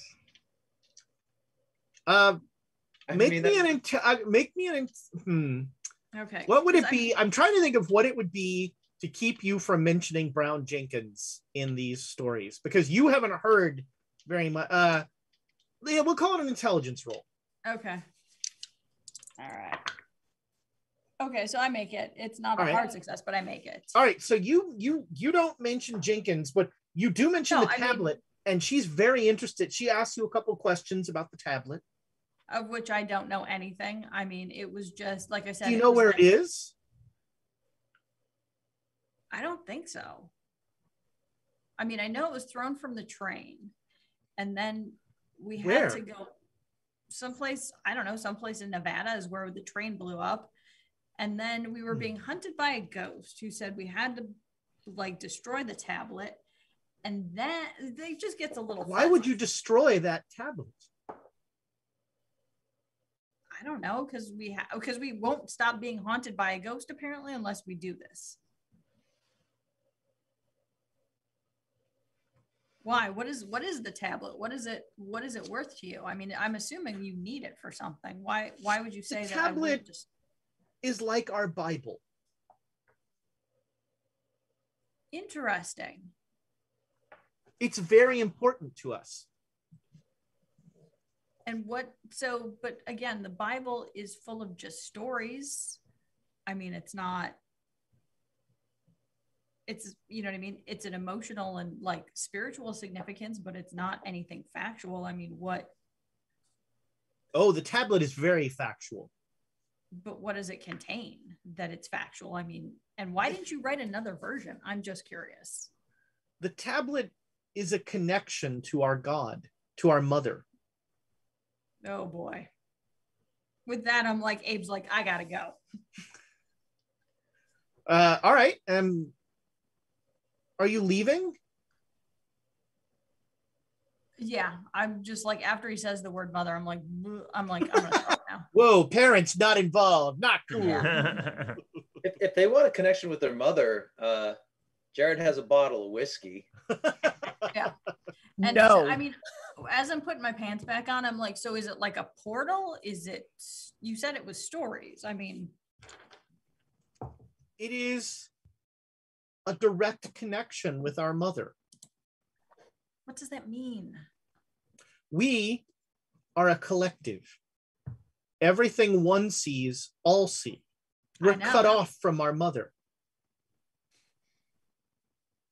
We don't see what she sees. She does not see what we see. We are lost without her. We love our mother. Where is she? We need that tablet. Then we will find her. So you're going to leave if you find the tablet. Why would we leave? No, mother will find us.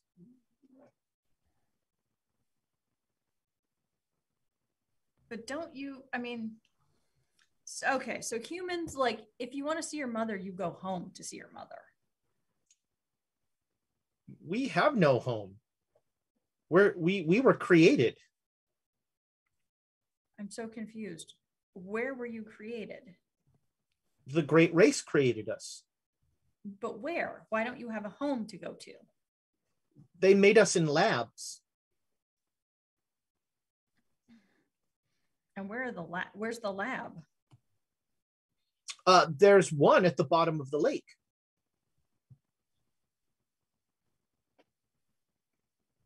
That is where we come from. So then why is she your mother? If you were made in a lab, I'm so confused. And then I start to like explain the birds and the bees and how like she is our mother as Catholics say that God is our father. Their father. Oh, yeah, that imaginary force that keeps kids from doing bad things. Got it. She is not imaginary.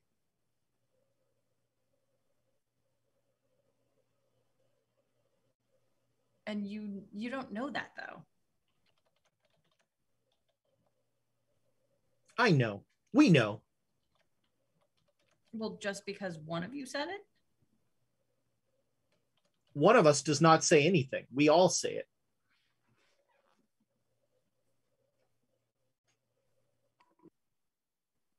it.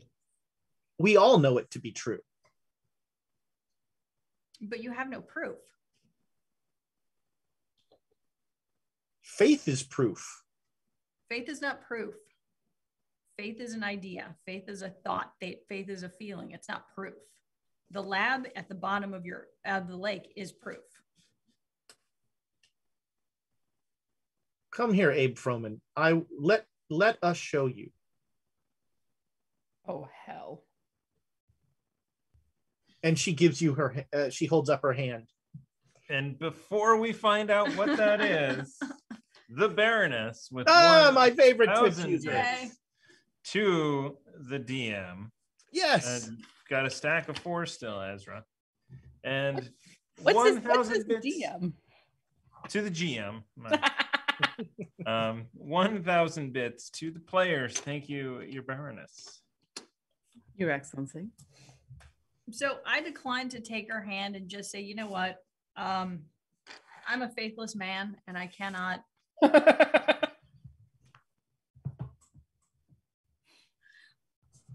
I feel it's disrespectful as someone without faith. Well, all right. I would love to show you the love of our mother, but I cannot make you what you are not. I don't wish to change you, Abe Froman. And you notice she's changed to singular language here instead of plural. Collective, yeah. I do not wish to change you, Abe Froman. I only wish to help you understand us.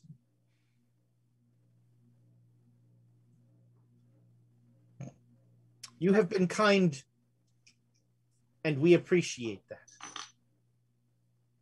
And with that, I kiss her hand in the most gentlemanly way, put my hat on, and GTFO. All right. Gentlemanly GTFO? Yes, exactly. I'm sure her hand briefly changes color to a green scale before. Oh, yeah. Abe was like, can we do it in water? I just want to see what that's like.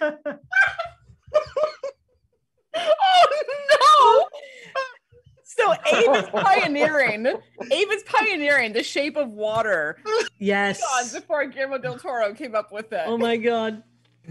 She's like, would you please stop saying that while we're the whole time? I love all of you.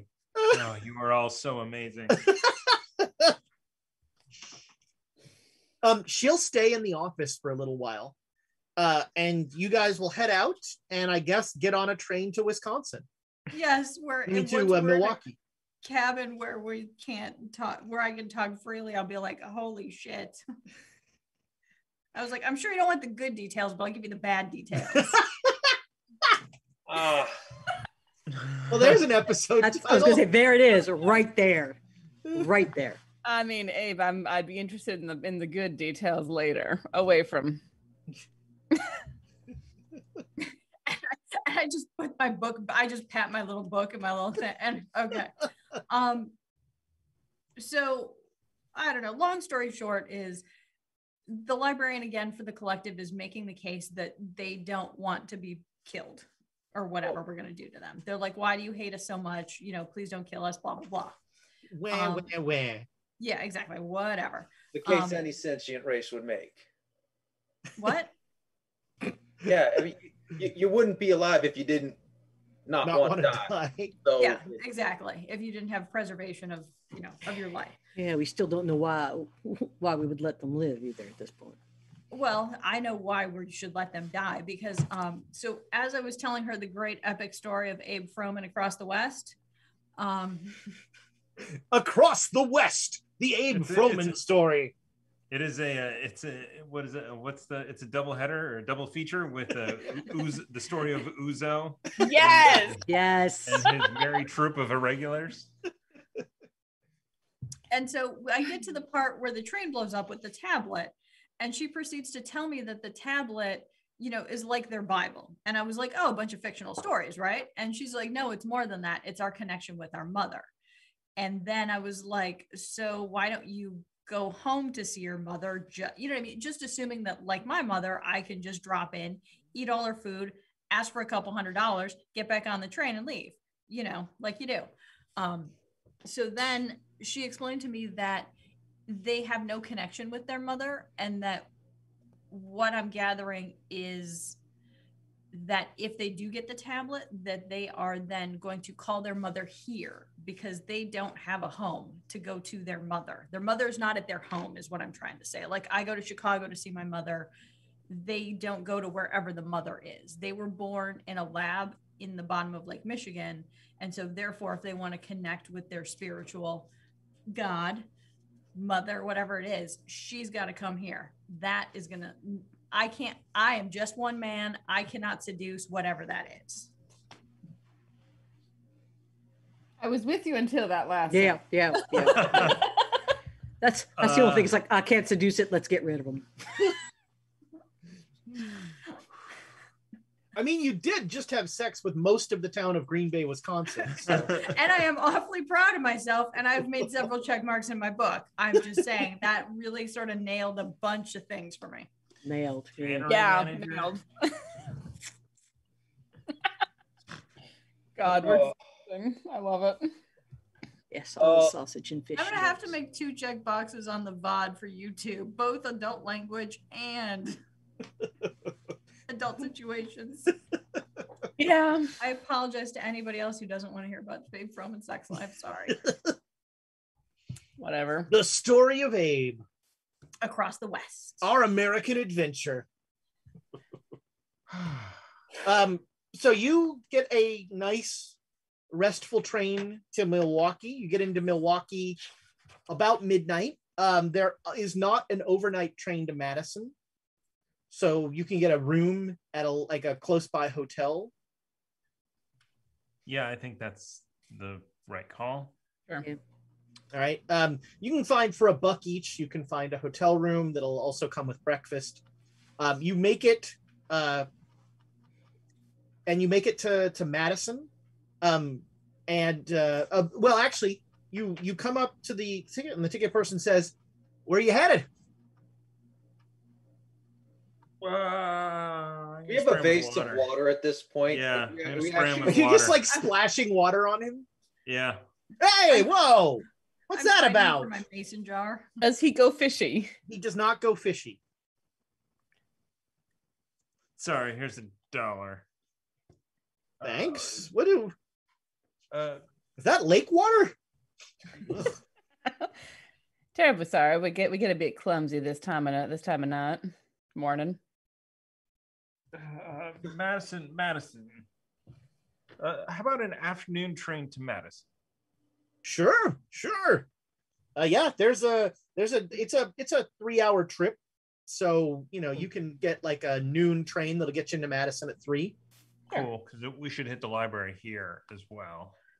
Or is there any more we need to actually research? Well, I mean, I think the thing I want to look into is if we can collect what we think will work and find a way to distill it down. Well, it isn't just going to be distilling it down. It's going to be getting a big enough quantity to cover a large area. We got to do both.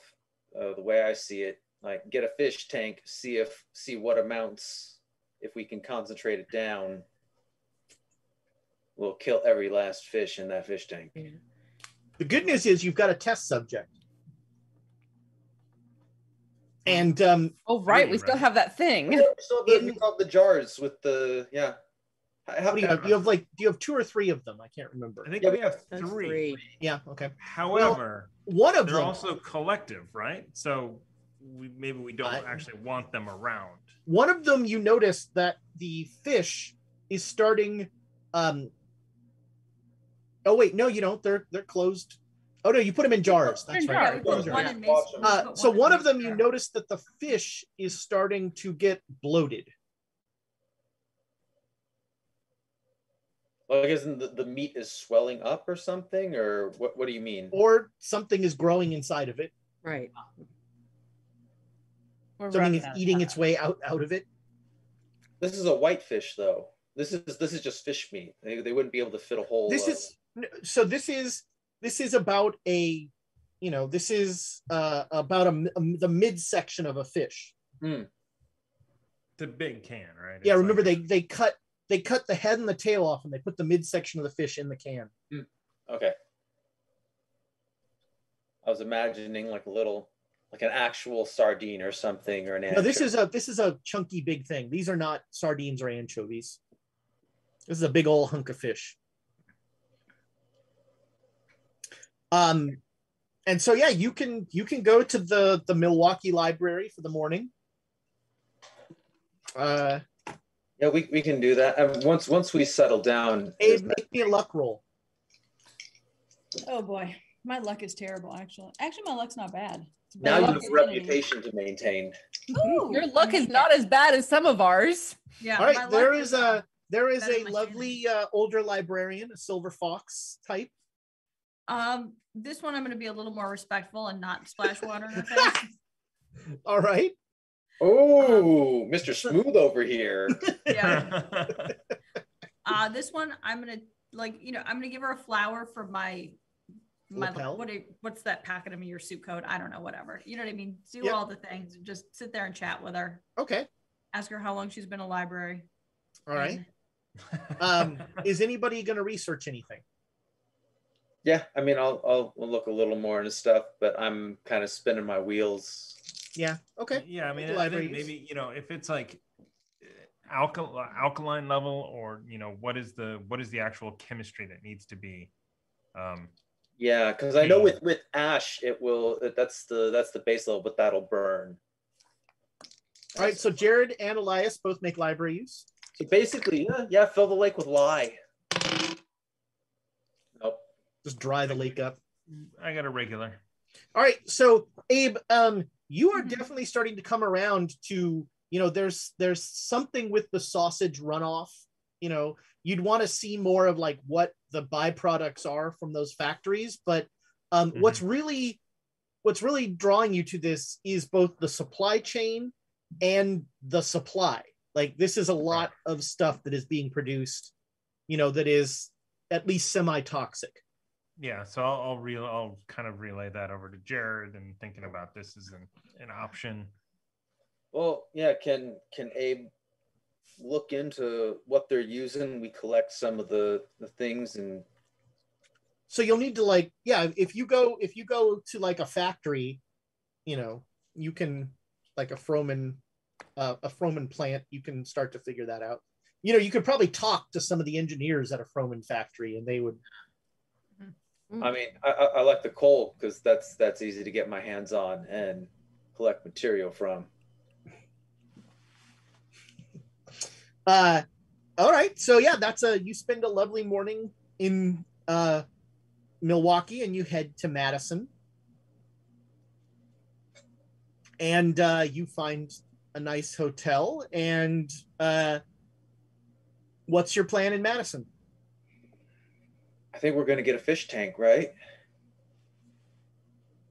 but they can't see us. We have to. Yeah, I we can could put like a butcher paper around it. Yeah, we need to do that to the jar too. So I mean, I think before we left Milwaukee, I would have painted the jar. All right, so that means you won't be able to see. Yeah, well, we can't see it. Just wrap it with Yeah. something. Put a cloth Okay. over it. Yeah. Okay. Like a handkerchief. Where'd it go? Just send that to Chicago. All right, so yeah, you wrap some fabric around the jars, and so you get a fish tank, and And are you just gonna dump the cans in there? Or? If we can wire Abe's factories, get some information about what they're using to look up things and see if there's anything we can buy.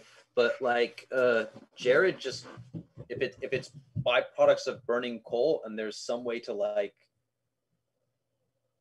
I kind of know myself how that would work. I don't know if Jared would necessarily be able to figure out how to extract the stuff from that to make a nice little concoction to dump in the fish tank and see if it screws with the fish. So the good news is there are people who there are people at Abe at the factories that would know this stuff. The bad news is they're not gonna like tell anybody over a telegram. So you could there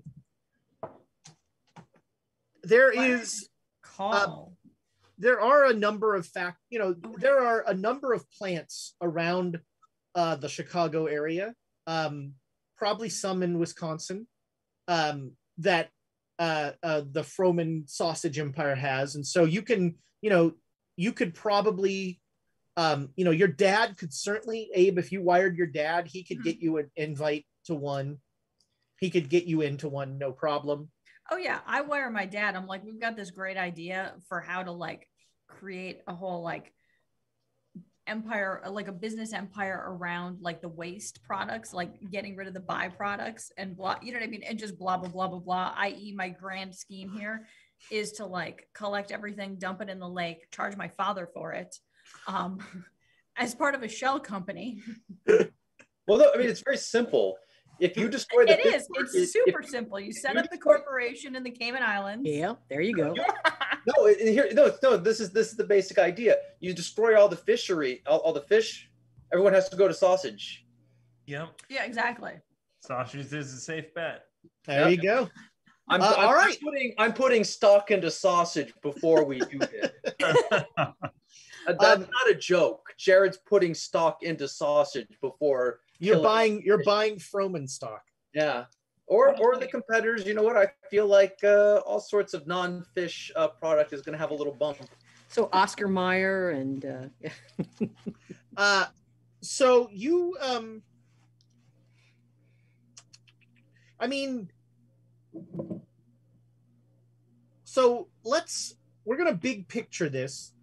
You now have the idea and the semi-implementation of, taking the runoff from the plants, putting it in the lake. So like, we're gonna sort of roll this out over the course of about 2 months. So how are you doing the dumping? How are you getting it past the authorities? All right. Okay. Money is definitely an answer. Doing the dumping, not my problem. Greasing the wheels to get it done, absolutely my wheelhouse. All right. So in that case, Abe, make me a credit rating roll. Especially before the EPA really existed. Yeah. Ooh. Sorry, River. Hang on a second. So what's half of 70? Is 35. Oh yeah, so it's a hard success. All right. Yeah. Okay. So over the course of about, and where are you guys during this? Where are you making your HQ? In Madison? We can't though, because we can't dump it there. Like. Well, we don't need to. Do we want to necessarily be next to the place? Like, we want to follow up later, take a train down, and like maybe take water samples. Yeah. But we don't want to be there when it's being dumped. We're paying some other expendable people to do that. Expendable being the operative word there. Right. Especially we don't want to be anywhere near there where people could track us. Yeah. We also want to, keep the, less people that know what's happening. So really quickly, when you guys did research, how does the lake pattern flow? Because that should be where it's. So you want to start, dumping near Chicago, and then it washes up. Okay, so then we probably want to go to like Waukegan or not Naperville. What's the one? north of Chicago. Great Lakes Naval Base, wherever the fuck that is, let's just go there. What town that is, I don't know, but they do not have important. strip clubs. Yeah, not sure. important. They do have strip clubs though. Yeah, sure. Get the Office of Naval Intelligence involved in this. No, just the strip clubs. What are you talking about? Anyway, and then we'll set up just like a warehouse there, and then we'll have it shipped up from Chicago and then dumped. So how are you skimming money from your dad on this? I'm overcharging him. Okay. So you are, it's been a couple months of this, running this thing. What have you done with your 3 jars? I mean, if we got any, it was just test runs. So you were using those to test. So all 3 of them are dead now. Probably, yes. Yeah. If they die in it, then yeah. Yeah. All 3 of them are okay. Good. Okay. I mean, we wouldn't want to bring any to the ghouls. Do you think we'd want to bring one to the ghouls? I mean, they're going to get big though, so I guess it'd take too long. Never mind. Okay. So I was thinking out loud. Okay. Yeah, I guess we don't know if the cans explode or if they just stay in there a certain size. Well, we'd have to I think we left one in a can just to see what would happen. I could keep one wrapped and go off on a train on my own, not take horses to get eaten, and I could take a trip out and bring them one and let the ghouls know here's how we're handling this. You go by yourself. I trust the ghouls a lot more than a lot of other stuff. Buddy system, at least one person should go with you. Okay. Who's excited for the trip? Take a guess. Okay. All right, so you guys will go and so you're taking a can. Well, no, one of the jars, but it's one of the jars. Okay. You've wrapped it in paper. I was thinking cloth because paper can tear. Okay, you wrapped it in cloth. Do you check every once in a while? Do you open the cloth and check? Not on the trip. Okay. It's a complete blackout. Okay. You make it to Salt Lake and you ride out to where you walk out. Sorry, you hike out to where the ghouls were before, and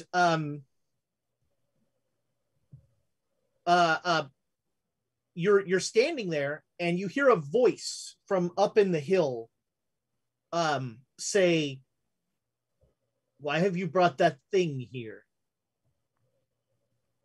We can kill it if you like. We simply wanted to give you some evidence that things are going according to plan. That thing will know where it is. All right, well, take it away then. Please do not put it in the lake. Oh, no way. No way. You have begun the process. We appreciate your efforts. Leave us. All right. Well, we're done. All right. So you head back.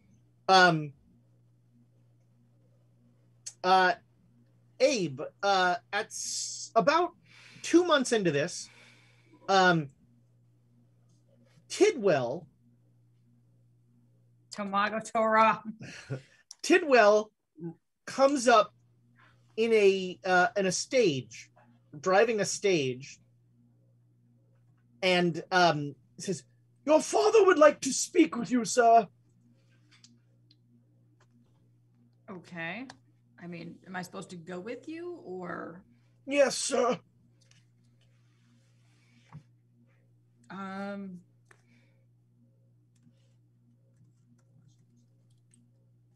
He sends like a carriage, right? Yep. Yeah, you recognize the carriage. It's is it blacked out or covered or whatever so that I don't get recognized going back into Chicago? Yes. Okay. This is actually what you call the lake house special. This is how you get stuff to the lake house. Got it. Okay. So if he's sending the discreet cab, then the one mom doesn't know about, I'll get in it. All right. And it takes you to the lake house. Okay. I do have my gun with me though, because I am suspicious that it's either a fish person or a serial killer. At this point, I don't even know who's who All right. anymore. Or as it is in this case, it is your father, who might be both. Who knows? Highly possible as well. And if he is, I'm gonna high five him. I mean, almost definitely a serial killer at this point. And what the hell are you doing? What are you talking about? What the hell am I doing? I'm laying low. I'm an accountant, Abe. You're not an accountant. All right, I hire accountants, Abe. That's better. And I know when I'm being skimmed. What's your game? I mean, you should be proud of me for my industrious nature, my stick-to-itiveness, my ability to make money on my own. You know how you made a small fortune, Abe? You took my large fortune. Well, I mean, yeah, you're right. I mean, and then I take my dad around, like I turn him around and like put my arm over him. And I'm like, just think about what we could do with all the other like factories in town. What are you doing? We take this, what? What are you doing with the suet? I got a little side project I got to take care of. You don't need to know about this. Didn't your lawyers ever tell you the less you know, the better you are? The better off you are? That only applies to killing hookers. It also applies to dumping sewage in Lake Michigan and polluting it. So, Dad. Go on. And I'm like, come on, buddy. You got to get in on this. Who else can we run this operation with? I mean, because if I can cut you a deal if you bring in other businesses. I can reduce the skim from your business onto theirs as long as you can work for me and bring me business to me. I mean, us. Never, ever suggest I work for you again. But Deal? I love your industriousness. I love this idea. I've always hated that lake. It smells kind of bad, doesn't it? It's the hookers. Yeah. Oh, So I pay you, and then companies give you their waste, and it just goes away. That's how it works.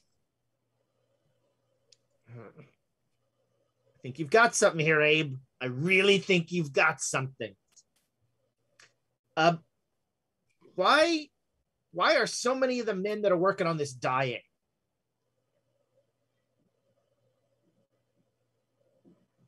I mean, the sewage isn't really exactly easy to dispose of, much less it's a little toxic. So The sewage is killing them? what do you mean? So I actually have no idea who's dying. The workers who are taking this sewage down to the lake, they're dying. They're I can being only killed. assume it's- They're disappearing. Oh. I don't know. I need to get to the bottom of that. Who You do. I've had to pay off a lot of families. Oh shit. All right. Well, that just means the rate's got to go up. You just said you were going to cut the skim. Well, to you, but if you bring me other businesses, then I'll transfer the skim onto them. We need to charge more. We can't do other businesses until we figure out why these people are dying. All right. I mean, look at you. Who knew you had a heart? I don't have a heart. I have a wallet. This is true. Yeah. So who? So what you've been pouring down south of Chicago. And Yeah, that's and where then it should- people are dying there. They go and they don't come back. I'll have to go talk to my foreman about this. All right. Fix this, and then we can talk about percentages. All right. I just get back in the cab. I'm like, God damn it. All right. Tidwell, yeah. Tidwell will take you back to where you guys all are.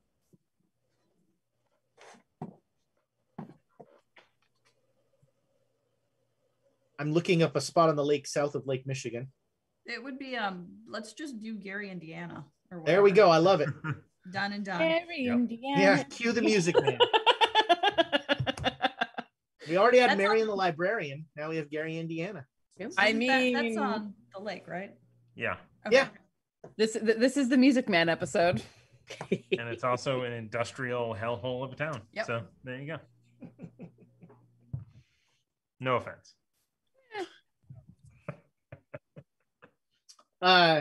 We love our Gary listeners. Do we have any Gary listeners? Please let us know if you're from Gary, Need to Indiana. find out, because I'm right? deeply curious. We have many Wisconsin listeners. All your family. Or people with ties. I mean, Wow, they're very well dressed for this show. at least your family does listen. Anyway. All right. So honestly, I think this is a hand waving thing. I don't think there's a fun, it's you will figure out that the fish people are clearly upset by what's going on here. They haven't really figured out what's going on, but over the course of let's call it's going to take you several months to work this out. So what's going to happen is over the course of several months, you're all going to you're going to gain 4 sanity. Hey. Ooh, look at me, not gibbering. From not having to deal with horrible things for a while and, just randomly poisoning a lake. You're also each going to gain 7 luck. Whoa! Yes. I have 7 luck. Any damage you took is healed.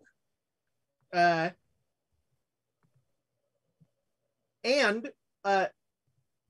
Abe, are you cutting them into your company? Is this?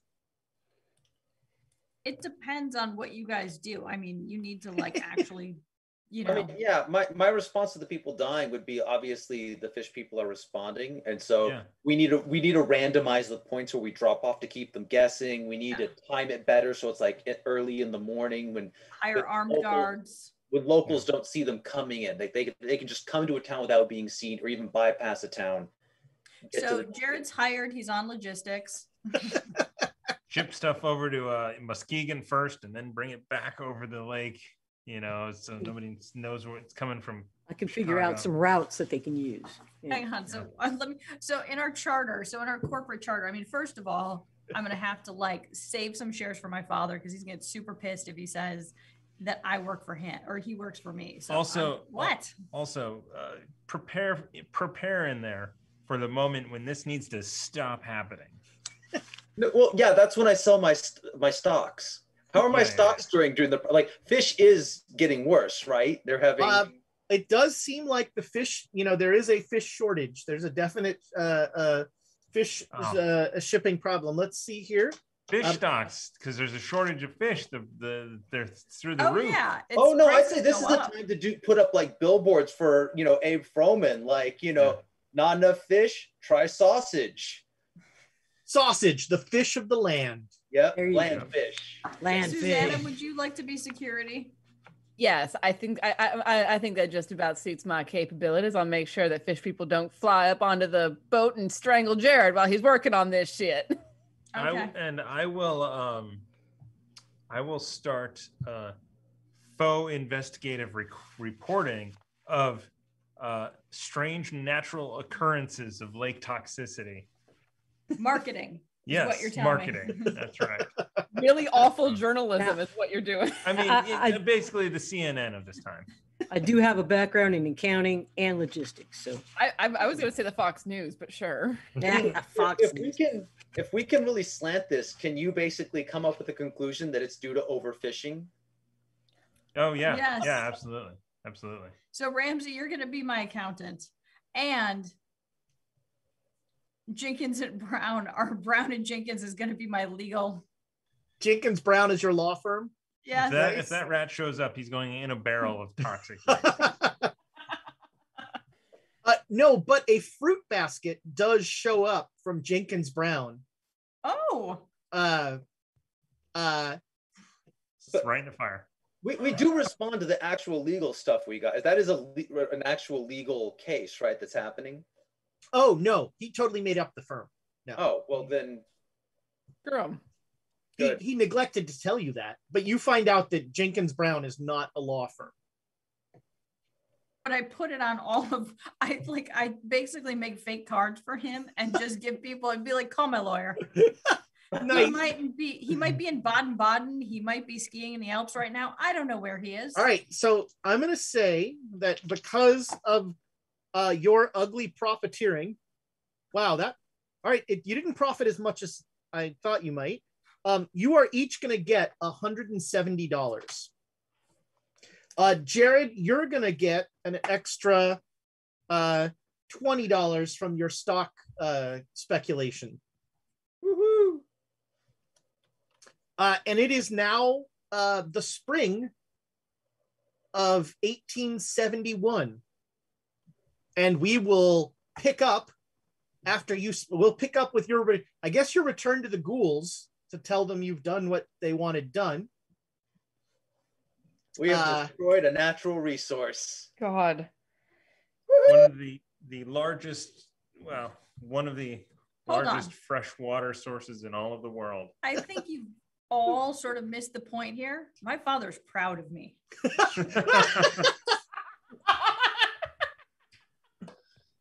That is your complete character arc. Yeah, There you he go. can retire. He's Sex like, with an entire population of species.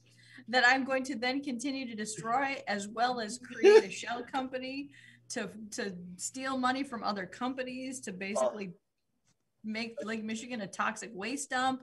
Meanwhile, The joys of genocide. yep. I wish we could use that as an actual title. Oh, man. We can. So do we also get to do all of our rules and Yeah, stuff? we'll do the skill checks. We'll probably do that in the after show, just to not. All right, so that's gonna do it for this episode of Quests in Cthulhu. Thank you so much for your bits, your likes, your subscribes. YouTube, we love you. Thank you for the podcast listeners. Also awesome. Let's see, our quotes from this session are let's kill a handkerchief. There's a rabid raccoon in our room. It didn't go through it, it went in it. I thought Abe went to the bar. I'll go look for Abe. Where's the closest bar? I think I'm going to get some gloves. I mean, I like Abe, but not enough dynamite to blow up Lake Michigan. They can swim, they can walk, it's all there. I barely know what I already know. That's a good one. I can't imagine this is the first time Abe has been tied up in a hotel room. This is my current favorite. Something dumb happens, something bad happens, then we leave town. We still have time to blow that place up before we go. I'm sure this is actually, I think, my other favorite. I'm sure you don't want the good details, but I'll give you the bad details. You wouldn't be alive if you didn't try to survive. I'm just one man. I can't seduce whatever that is. Another possibility. I think you all missed the point. My father is proud of me. I really want that one to be the episode title. And the joys of genocide. I want that one to be the title. I don't think that's gonna fly. No. Hey, We've sometimes already caused it up. I am, now that you say it, I think you all missed the point. My father is proud of me is pretty strong. That is pretty strong. that was delightful. Man. All right. Well, so don't forget Monday, Swords and Sages, and then Wednesday, a new episode of the Redacted Reports drops, and then we're back here Saturday evening. And Tuesday. Tuesday. Clank Legacy. Oh, we're playing apparently. Oh, there you go. Clank Legacy. Right. Clank Legacy. We You only guys have are 2 getting games down left. to it, right? We're getting real close 2 to the games end. left. Yeah, there you go. All right. Great. So, yeah, goodbye, internet friends.